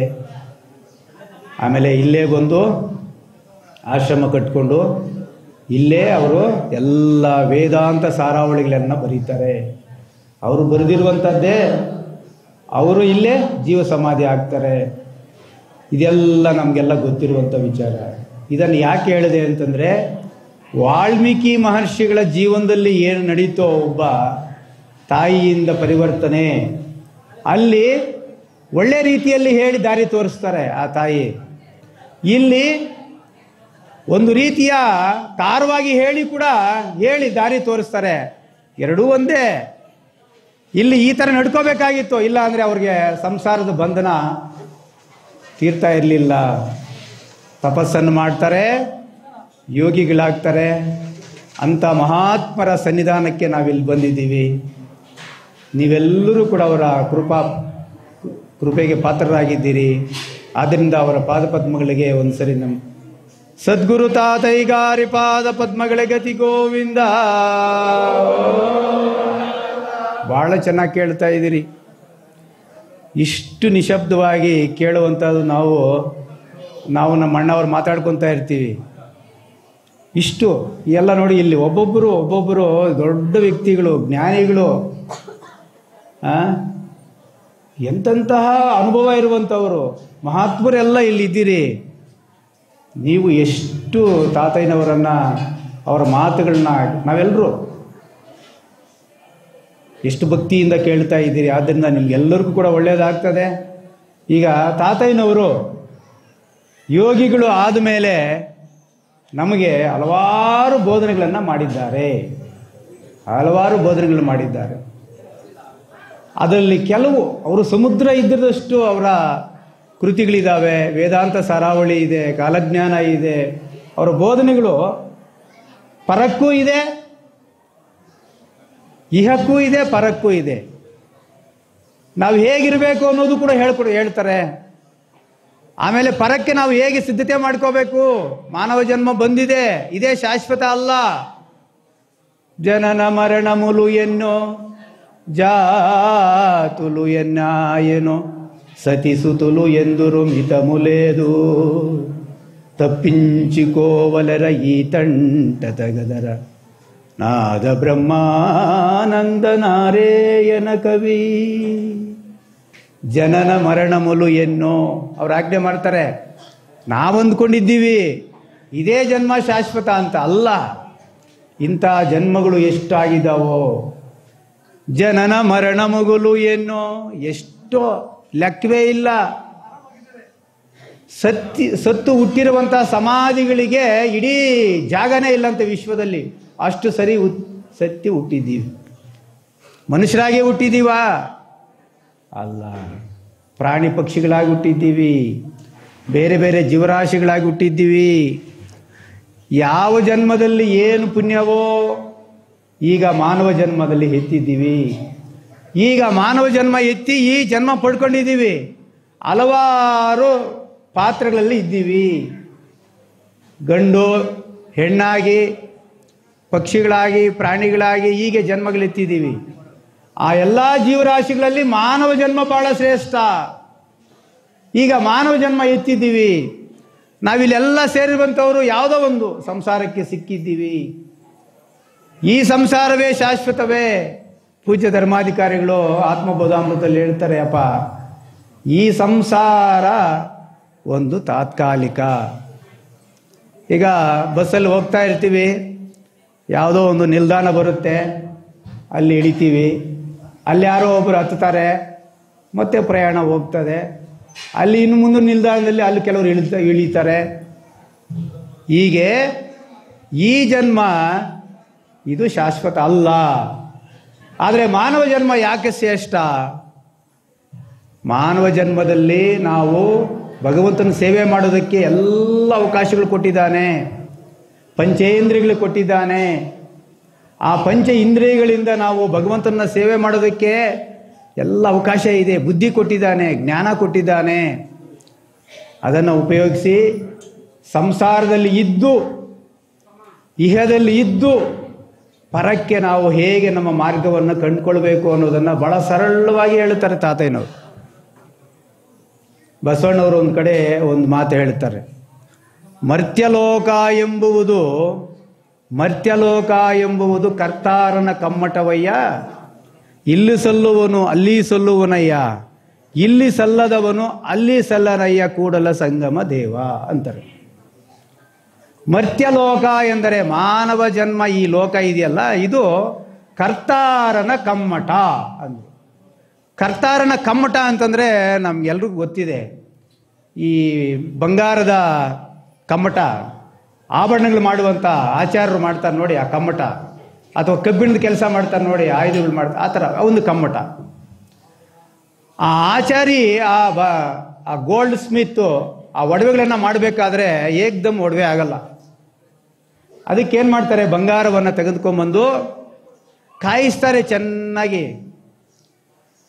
ಆ ಬಂಗಾರ ತಯಾರಾಗಬೇಕು ಅಂದರೆ ಭೂಮಿಯಲ್ಲಿ ಅದು ಸಿಕ್ಕಿರುತ್ತೆ. ಅದು ಎತ್ಕೊಂಬಂದು ಎಷ್ಟೋ ಟನ್ನುಗಳನ್ನು ಸಂಸ್ಕಾರ ಮಾಡಿದ್ರೆ ಅಷ್ಟು ಬಂಗಾರ ಸಿಗುತ್ತೆ. ಅದನ್ನು ಕಾಯಿಸಿ ಅದನ್ನು ಒಂದು ಬಿಸ್ಕೆಟ್ ಥರ ಮಾಡ್ತಾರೆ. ಅದನ್ನು ಎತ್ಕೊಂಬಂದು ನಾವು ಗ್ರಾಮಗಳಲ್ಲಿ ತಗೊಂಬಂದು ಆಚಾರಿ ಕೈ ಕೊಡ್ತೀವಿ. ಇವಾಗ ಹೆಣ್ಮಕ್ಳೆಲ್ಲ ಇಲ್ಲಿದ್ದೀರಿ, ಆ ಒಡವೆ ತಯಾರಾಗಬೇಕು ಅಂತಂದರೆ ಆ ಬಂಗಾರ ಎಷ್ಟು ಕಾಸ್ಕೊಂಡಿದೆ. ಅದು ಕರ್ತಾರನ ಕಮ್ಮಟ. ಅಲ್ಲಿ ಏನು ಮಾಡ್ತಾನೆ ಆಚಾರಿ, ಅದನ್ನು ಕಾಯಿಸ್ತಾನೆ, ದ್ರವರೂಪಕ್ಕೆ ಬರುತ್ತೆ, ಅದನ್ನು ಮತ್ತೆ ಹೊಡಿತಾನೆ. ಹದ ನೋಡಿಕೊಂಡು ಸುತ್ತಿಗೆಯಲ್ಲಿ ಒಡೆದು ಒಂದು ಕಂಬಿ ಥರ ಮಾಡ್ತಾನೆ. ಆಮೇಲೆ ಅಲ್ಲಿಗೊಂದು ಹಲವಾರು ತೂತುಗಳಿರುವಂಥ ಒಂದು ತಗಡಿರುತ್ತೆ, ನೀವು ನೋಡಿರ್ತೀರಿ. ಆ ಒಂದು ತಗಡಿನಲ್ಲಿ ಇದನ್ನು ಇಟ್ಕೊಂಡು ದಬ್ಬಳಿಂದಂಗೆ ಎಳಿತಾರೆ, ಸಣ್ಣಗೆ ಬರುತ್ತೆ, ಮತ್ತೆ ಕಾಯಿಸ್ತಾನೆ. ಇನ್ನೊಂದು ಸಣ್ಣಗಿರೋ ತೂತಿನಲ್ಲಿಟ್ಟು ಅದನ್ನು ಎಳಿತಾನೆ. ಹೀಗೆ ಸಣ್ಣದಾಗಿ ಎಳೆಯಾಗಿ ಮಾಡಿಬಿಟ್ಟು ಆಮೇಲೆ ಇದಕ್ಕೆ ಮಣಿಗಳಿಗೆ ಹಾಕಿ ಒಂದು ಸುಂದರವಾದ ಹಾರವನ್ನು ಮಾಡ್ತಾನೆ. ಬಂಗಾರದ ಹಾರ ಮಾಡಿದಾಗ ಅದನ್ನು ಶೋಕೇಸಲ್ಲಿ ಇಡ್ತೀವಿ, ಮಾರ್ಕೆಟಿಗೆ ಬರುತ್ತೆ. ಅದಕ್ಕೆ ವ್ಯಾಲ್ಯೂ, ಅದಕ್ಕೆ ಉನ್ನತವಾದಂತಹ 1 ಲಕ್ಷ 2 ಲಕ್ಷ 1 ಕೋಟಿ 2 ಕೋಟಿ ಈತ ತನ್ನ ಯಾವ ರೀತಿ ಒಡವೆಗಳು ಆ ರೀತಿಯ ಮೌಲ್ಯ ಅದಕ್ಕೆ ಕಟ್ತಾರೆ. ಅಂದರೆ ಅರ್ಥ ಇಲ್ಲಿ ಸಲ್ಲುವನು ಅಲ್ಲಿ ಸಲ್ಲುವನಯ್ಯ ಅಂತಾರೆ. ಇಲ್ಲಿ ಸಲ್ಲುವುದು ಅಂದರೆ ಇಹಲೋಕದಲ್ಲಿ ಮನುಷ್ಯನಾಗಿ ನಾವು ಒಂದು ಸಂಸಾರದಲ್ಲಿದ್ದು ಹೇಗೆ ಜೀವನ ನಡೆಸಿದರೆ ಅದು ಪರಲೋಕಕ್ಕೂ ಕೂಡ ಸಲ್ಲಬೇಕು. ನೀನು ಅರ್ಹನಾಗಬೇಕು. ಆ ಕರ್ತಾರನ ಕಮ್ಮಟ ಯಾವ ರೀತಿಯ ಬಂಗಾರ ತನ್ನಲ್ಲಿ ಶಾಖಕ್ಕೆ ಒಳಪಡ್ತದೋ ಹಾಗೆ ನಮ್ಮ ಮನಸ್ಸು ಅನ್ನುವಂಥದ್ದನ್ನು ಈ ಸಂಸಾರದ ಕುಂಡದಲ್ಲಿ ಬೆಂದು ಅದಕ್ಕೆ ಹಾಕಿ ಒದೆಗಳು ತಿಂದು ಎದ್ದು ಪಾಕಾಗಿ ಬರಬೇಕದು. ಇಲ್ಲ ಅಂತಂದರೆ ಮನಸ್ಸಿನಲ್ಲಿ ಅರಿಷಡ್ ವರ್ಗಗಳಿದ್ದಾವೆ. ಕಾಮ, ಕ್ರೋಧ, ಮದ, ಮತ್ಸರ, ಲೋಭ, ಮೋಹಗಳಿದ್ದಾವೆ. ಆ ಮನಸ್ಸಿನಲ್ಲಿ ಅದನ್ನು ಇವು 6 ಸೇರ್ಕೊಂಡ್ಬಿಟ್ಟಿದ್ದಾವೆ. ಏನೇ ಕೆಲಸ ಮಾಡೋಕ್ಕೆ ಹೋದರೆ ಈ 6 ಡಿಸ್ಟರ್ಬ್ ಮಾಡ್ತಾ ಇರ್ತವೆ. ನಮ್ಮ ಕಾಮ ಕಚ್ಚುತ್ತದೆ, ಆಸೆಗಳು. ಕ್ರೋಧ, ಯಾರ ಮೇಲೂ ಕೋಪ ಮಾಡ್ಕೊಂತೀವಿ, ಅದು ಒಳಗಡೆ ವಿಷ. ಕಾಮ, ಕ್ರೋಧ, ಮದ, ಅಹಂಕಾರ, ನಾನು ಅನ್ನುವಂಥ ಅಹಮ್ಮು ನಮ್ಮ ಮನಸ್ಸನ್ನು ಕುಟ್ತಾ ಇರ್ತದೆ. ಇನ್ನೆಲ್ಲಿ ಮನಸ್ಸು ಶಾಂತವಾಗಿರುತ್ತೆ? ಭಗವಂತನ ಕಡೆಗೆ ಬರೋಕ್ಕೆ ಎಲ್ಲಿ ಶಾಂತವಾಗಿರುತ್ತೆ? ಯಾಕೆಂದರೆ ಮನಸ್ಸಿನಲ್ಲಿ ಇವು 6 ಇದ್ದಾವೆ. ಶತ್ರುಗಳು ಅಂತಾರೆ ಇವನ್ನು, ಅರಿಷಡ್ವರ್ಗಗಳು ಅಂತಾರೆ ಇದನ್ನು. ಕಾಮ, ಕ್ರೋಧ, ಮದ, ಮತ್ಸರ, ಲೋಭ, ಮೋಹಗಳು. ಮೋಹ, ಅಟ್ಯಾಚ್ಮೆಂಟ್, ಎಲ್ಲಕ್ಕೂ ಅಟ್ಯಾಚ್ಮೆಂಟ್ ಸಿಕ್ಕಾಕೊಂಡ್ಬಿಟ್ಟಿದ್ದೀವಿ.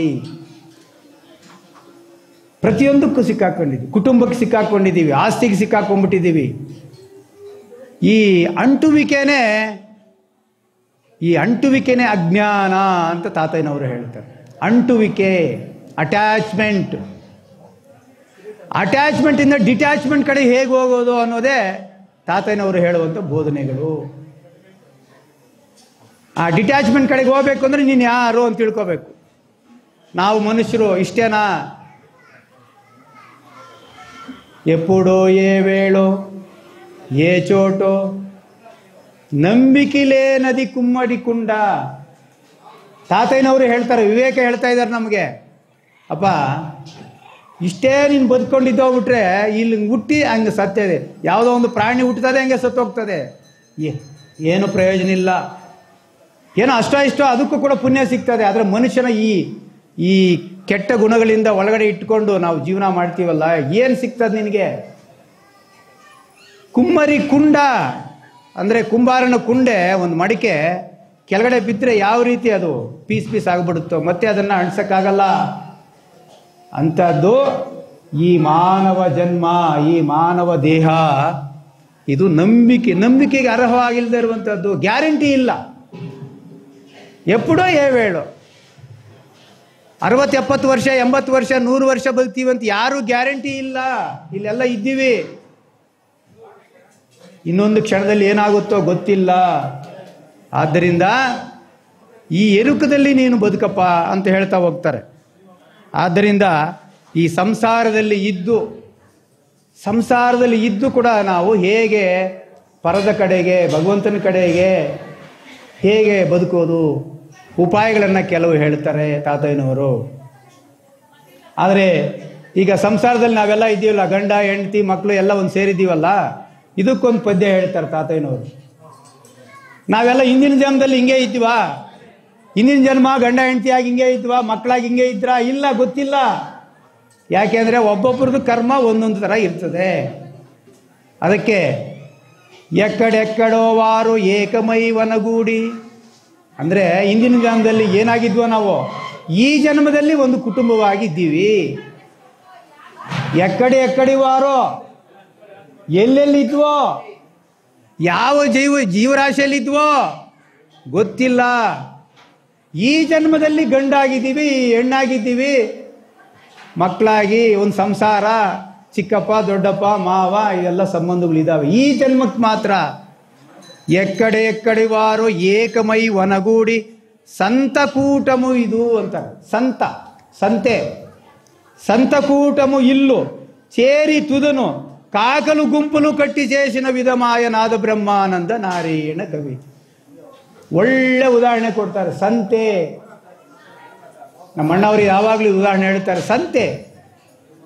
ಸಂತೆಗೆ ಇವಾಗ ಸಂತೆಗೆ ಹೋಗ್ತೀವಿ. ಬೆಳಗ್ಗೆ ಎಲ್ಲ ವ್ಯಾಪಾರಸ್ಥರು ಎಲ್ಲ ಅವರವ್ರ ವಸ್ತುಗಳು ಎತ್ಕೊಂಡು ಬರ್ತಾರೆ ಅಲ್ಲಿಗೆ. ಅಲ್ಲಿ ಒಂದೇನೋ ಟೆಂಟ್ ಹಾಕ್ಕೊತಾರೆ, ಏನೋ ಒಂದು ಆ ಥರ ಕೂತ್ಕೊತಾರೆ, ನೆರಳಿಗೆ ಮಾಡ್ಕೊತಾರೆ, ತರಕಾರಿ ಅದು ಇದು ಮಾರ್ತಾ ಇರ್ತಾರೆ. ಬನ್ನಿ ಬನ್ನಿ ಬನ್ನಿ ಬನ್ನಿ ತರಕಾರಿ ಇಲ್ಲಿ ಬನ್ನಿ, ಇಲ್ಲಿ ಕೂಗ್ತಾ ಇರ್ತಾರೆ. ಒಬ್ಬರಿಗೊಬ್ಬರಿಗೆ ಸಂಬಂಧ ಇಲ್ಲ ಅಲ್ಲಿ. ಅವನ ವ್ಯಾಪಾರ ಅವಂದು, ಇವಂದು ವ್ಯಾಪಾರ ಇವಂದು, ಅವನು ಕೊಂಡ್ಕೊಂಡದ್ದು ಅವಂದು, ಇವನು ಕೊಂಡ್ಕೊಂಡದ್ದು. ಸಂತೆ ಎಲ್ಲಿವರೆಗೂ ಈ ಸಂತೆ? ಸಂಜೆವರೆಗೂ ಸಂತೆ. ರಾತ್ರಿ ಅಲ್ಲಿ ಇರ್ತಾರೋ ಸಂತೆ ಇರಲ್ಲ.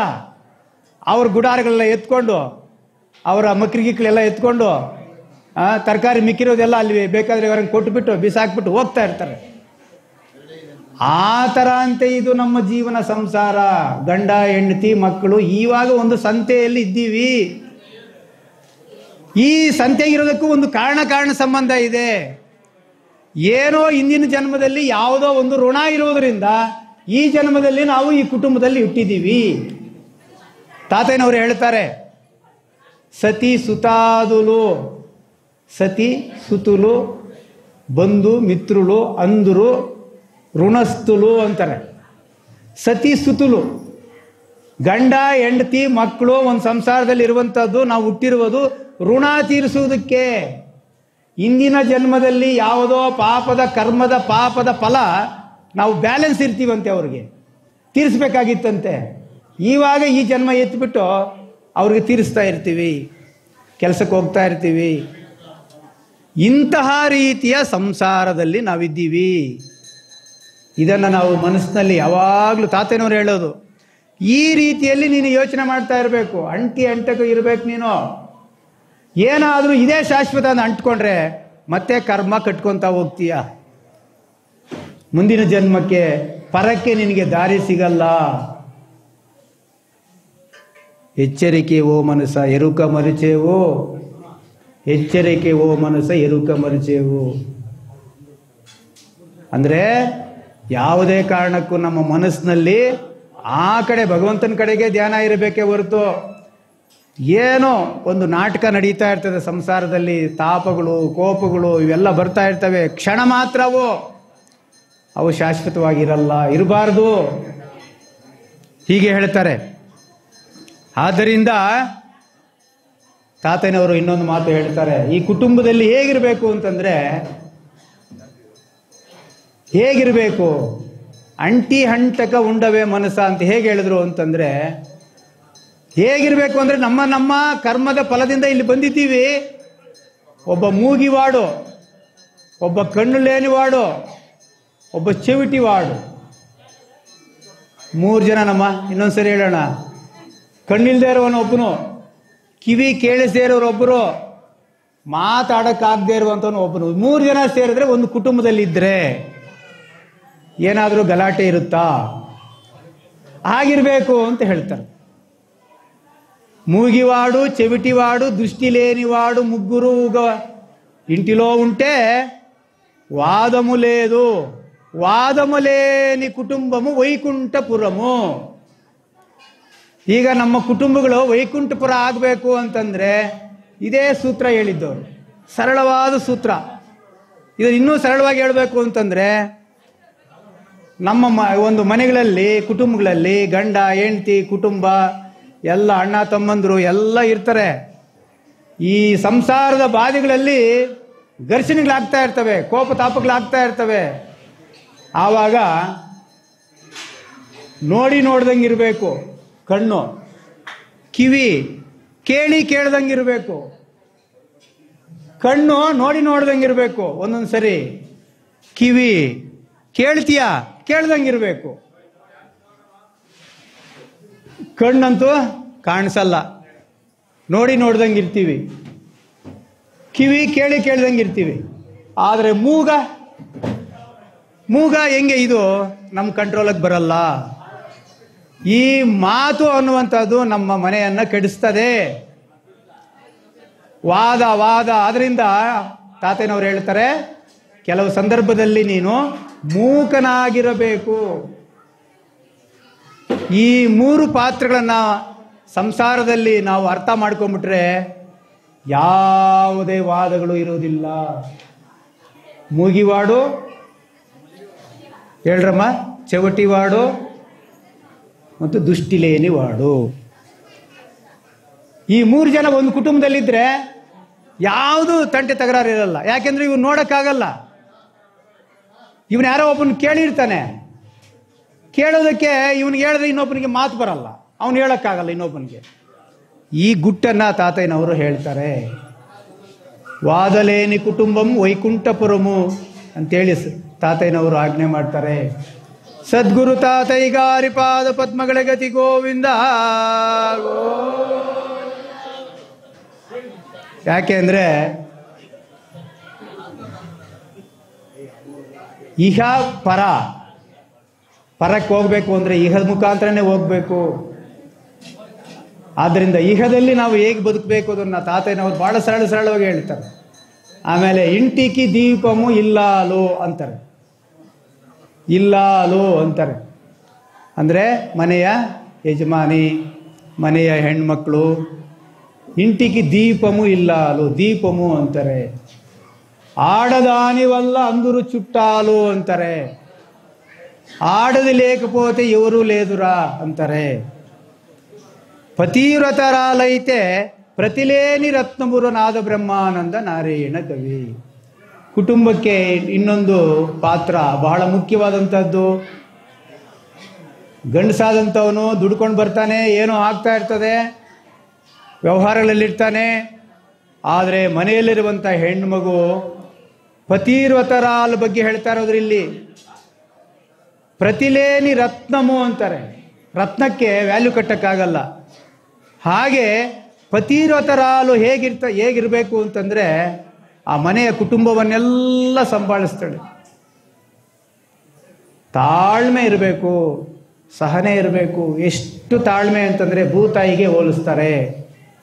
ಭೂತಾಯಿಯಷ್ಟು ತಾಳ್ಮೆ ಇರಬೇಕು ಹೆಣ್ಮಕ್ಳಿಗೆ, ಆ ಮನೆ ಯಜಮಾನಿಗೆ. ಇಲ್ಲ ಅಂತಂದರೆ ನಡೀತಾ ಇರ್ತದೆ.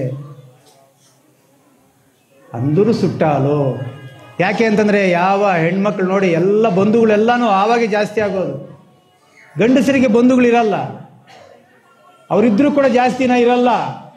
ಆದರೆ ಮನೆಯಲ್ಲಿರುವಂಥ ಹೆಣ್ಮಗಳು ಎಲ್ಲ ಬಂಧುಗಳನ್ನು, ಸ್ನೇಹಿತರನ್ನು ಎಲ್ಲರನ್ನೂ ಕೂಡ ಪ್ರೀತಿಯಿಂದ ಎರಡು ವಂಶಗಳನ್ನು ಬೆಳೆಸುವಂತಹ ಪತಿವ್ರತರಾಲು ಅಂತ.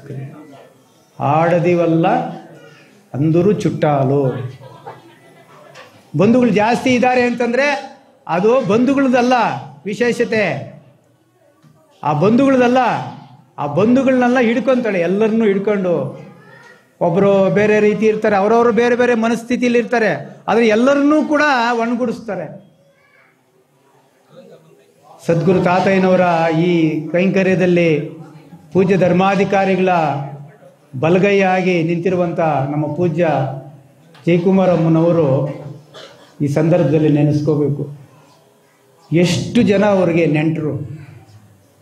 ಅವ್ರ ನೆಂಟರಲ್ಲ, ಆತ್ಮಬಂಧುಗಳು ನಮ್ಮೆಲ್ಲರನ್ನೂ ಕೂಡ ಮಕ್ಕಳಿದ್ದಂಗೆ ನಮಗೆಲ್ಲ ನೋಡ್ಕೊತಾರಲ್ಲ. ಅದಕ್ಕೆ ಆಡದಿವಲ್ಲ ಅಂದರು ಚುಟ್ಟಾಲು. ಸತಿ ಸಹ ಗುಣಮೈತೆ, ಸತಿ ಸಹ ಗುಣಮೈತೆ. ತಾತನವರು ಹೇಳೋದು ಸತಿ ಸಹ ಗುಣಮೈತೆ ಸಕಲ ಭಾಗ್ಯಮು ಕಲುಗು.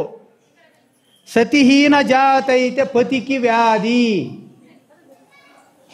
ಏನಾದರೂ ಆ ರೀತಿಯಲ್ಲಿ ಗಂಡನಿಗೆ ಸಮಗುಣ, ಗಂಡನ ಮನಸ್ಸನ್ನು ಅರ್ಥ ಮಾಡಿಕೊಂಡು, ಗಂಡ ಹೆಂಡತಿಯ ಮನಸ್ಸನ್ನು ಅರ್ಥ ಮಾಡಿಕೊಂಡು, ದಿನನಿತ್ಯದ ಕಾರ್ಯಗಳಲ್ಲಿ ಕಷ್ಟಗಳು ಬರ್ತಾ ಇರ್ತವೆ, ದುಃಖಗಳು ಬರ್ತಾ ಇರ್ತವೆ, ತಾಪತ್ರಗಳಿದ್ದಾಗ ಮನಸ್ಸನ್ನು ಯಾವ ರೀತಿಯಲ್ಲಿ ಇಟ್ಕೋಬೇಕು, ಗಂಡನು ದುಃಖದಲ್ಲಿದ್ದಾಗ ಸಮಾಧಾನ ಮಾಡುವಂಥ ಗುಣ, ಇದು ಮನೆಯ ಎಲ್ಲ ವ್ಯವಹಾರಗಳನ್ನು ನೋಡಿಕೊಳ್ಳು. ಸಮಗುಣಮೈತೆ ಸಕಲ ಭಾಗ್ಯಗಳು ಕರುಗು. ಆ ಮನೆ ಚೆನ್ನಾಗಿ ಬೆಳೀತಾ ಇದೆ ಅಂತಂದರೆ ಅಲ್ಲಿನ ಗಂಡಿನ ಪಾತ್ರಕ್ಕಿಂತ ಹೆಚ್ಚಿಗೆ ಹೆಣ್ಣಿನ ಪಾತ್ರ ಬಹಳ ಮುಖ್ಯ ಅಂತ ತಾತಯ್ಯನವರು ಆಜ್ಞೆ ಮಾಡ್ತಾರೆ.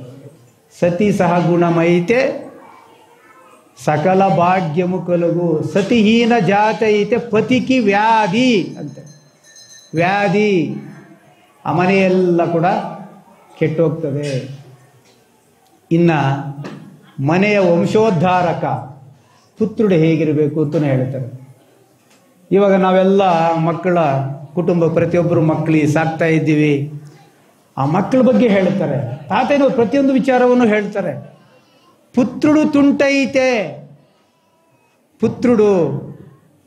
పుత్రుడు తుంటైతే పుడిమిలో తండ్రికి పుట్టరాని పుండు పుట్టినట్లు ಅಂತಾರೆ. ತಾತಯ್ಯನವ್ರು ಎಷ್ಟು ಶೋಧನೆ ಮಾಡಿದ್ದಾರೆ ನೋಡ್ರಿ.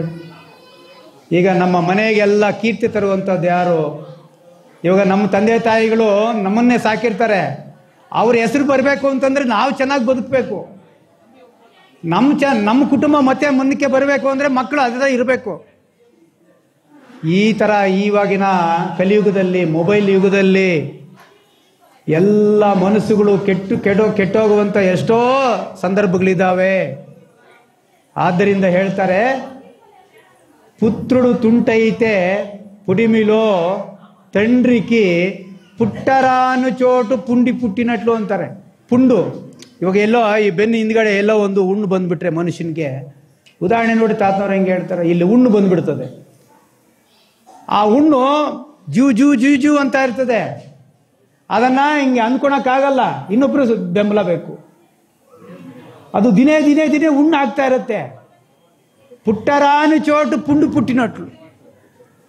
ಅದು ಆ ನರಕ ಯಾತನೆ, ಆ ಹುಣ್ಣು ಆ ಹಿಂದೆ ಇದ್ರೆ ಎಷ್ಟು ನೋವಾಗುತ್ತೆ. ದಿನೇ ದಿನೇ ದಿನೇ ಬಾ ಇಂಥ ಮಗ ಹುಟ್ಬಿಟ್ನಲ್ಲ, ಅಯ್ಯೋ ಮನೆಯ ಕುಟುಂಬ ಎಲ್ಲ ಕೆಡ್ಸಾಕ್ಬಿಟ್ನಲ್ಲ, ಅವನಿಗೋಸ್ಕರ ಇಷ್ಟೆಲ್ಲ ಸಂಪಾದನೆ ಮಾಡಿದೆ, ಆಸ್ತಿ ಮಾಡಿದೆ, ಐಶ್ವರ್ಯ ಸಂಪಾದನೆ ಮಾಡಿದೆ, ಮನೆಗಳು ಕಟ್ಟಿದೆ, ಇಷ್ಟೆಲ್ಲ ಮಾಡಿದೆ.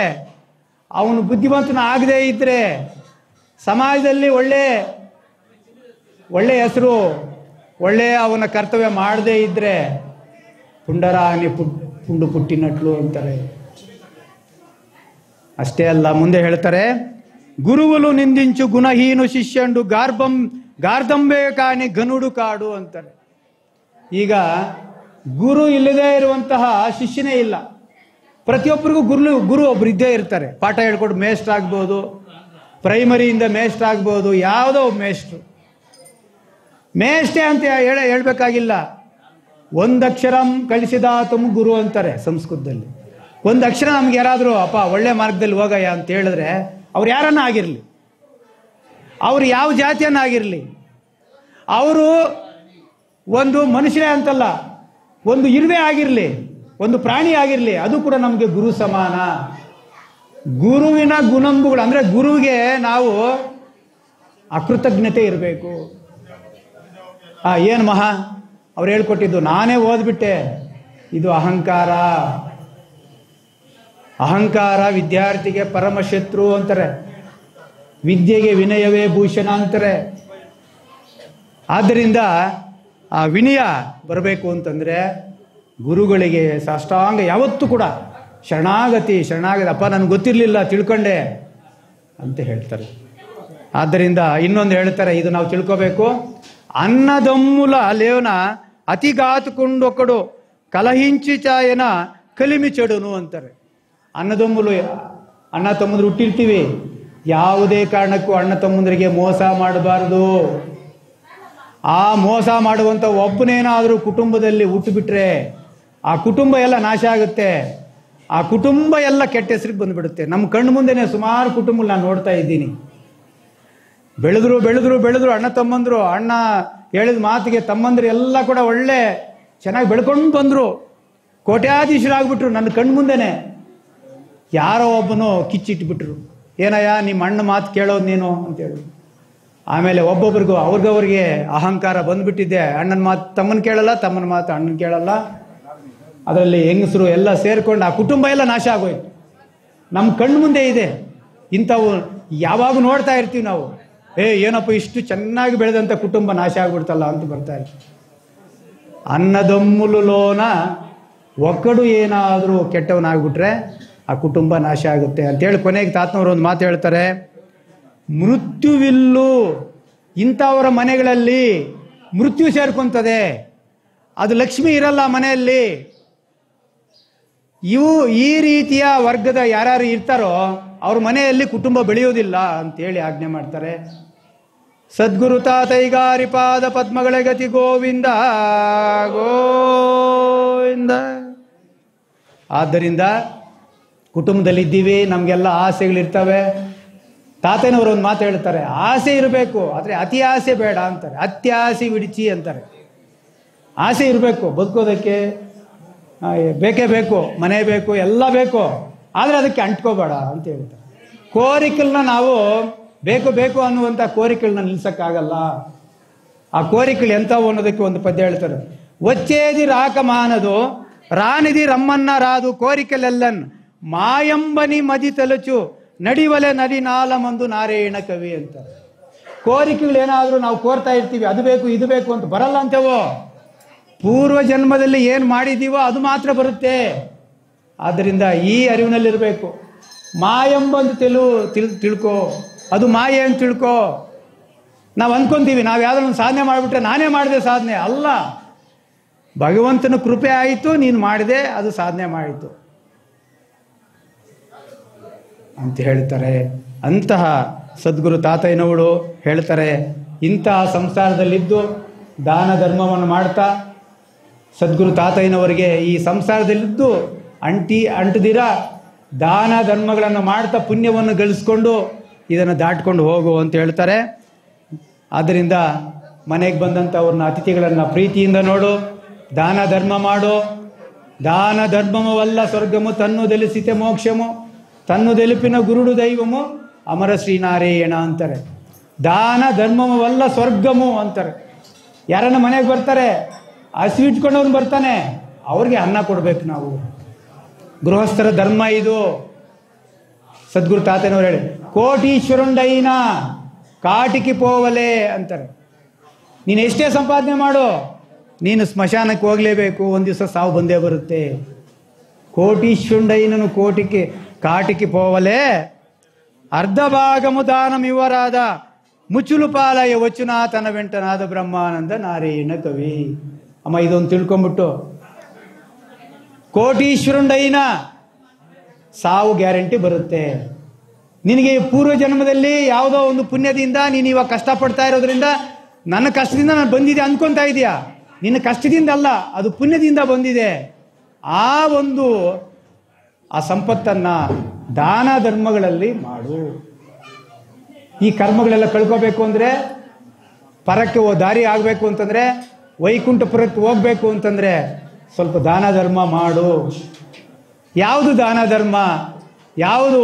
ಸಪಾತ್ರಿಗೆ ಒಳ್ಳೆಯವರಿಗೆ ದಾನ ಮಾಡು. ಕಷ್ಟದಲ್ಲಿರ್ತಾರೆ ಅವರಿಗೆ ಸಹಾಯ ಮಾಡು. ದುಡ್ಡೇ ಕೊಡಬೇಕು ಅಂತೇನಿಲ್ಲ, ಒಂದು ಒಳ್ಳೆ ಮಾತು. ನಮ್ಮ ಗುರುಗಳು ಹೇಳ್ತಾ ಇರ್ತಾರೆ ಅವಾಗವಾಗ, ನೋಡಪ್ಪ ಕಷ್ಟ ಇದ್ದವನಿಗೆ ಸಹಾಯ ಮಾಡಬೇಕು ನಾವು. ಯಾರು ಕಷ್ಟ ಇದೆಯೋ ಅವನಿಗೆ ಕಿಂಚಿತ್ ಸಹಾಯ ಮಾಡಿ ಸಾಕು. ನಮ್ಮ ಮೇಷ್ಟೊಬ್ಬರು ಹೇಳೋರು, ಅಪ್ಪ ನೀನು ಮದುವೆಗೆ ಹೋಗ್ತೀಯೋ ಬಿಡ್ತೀಯೋ,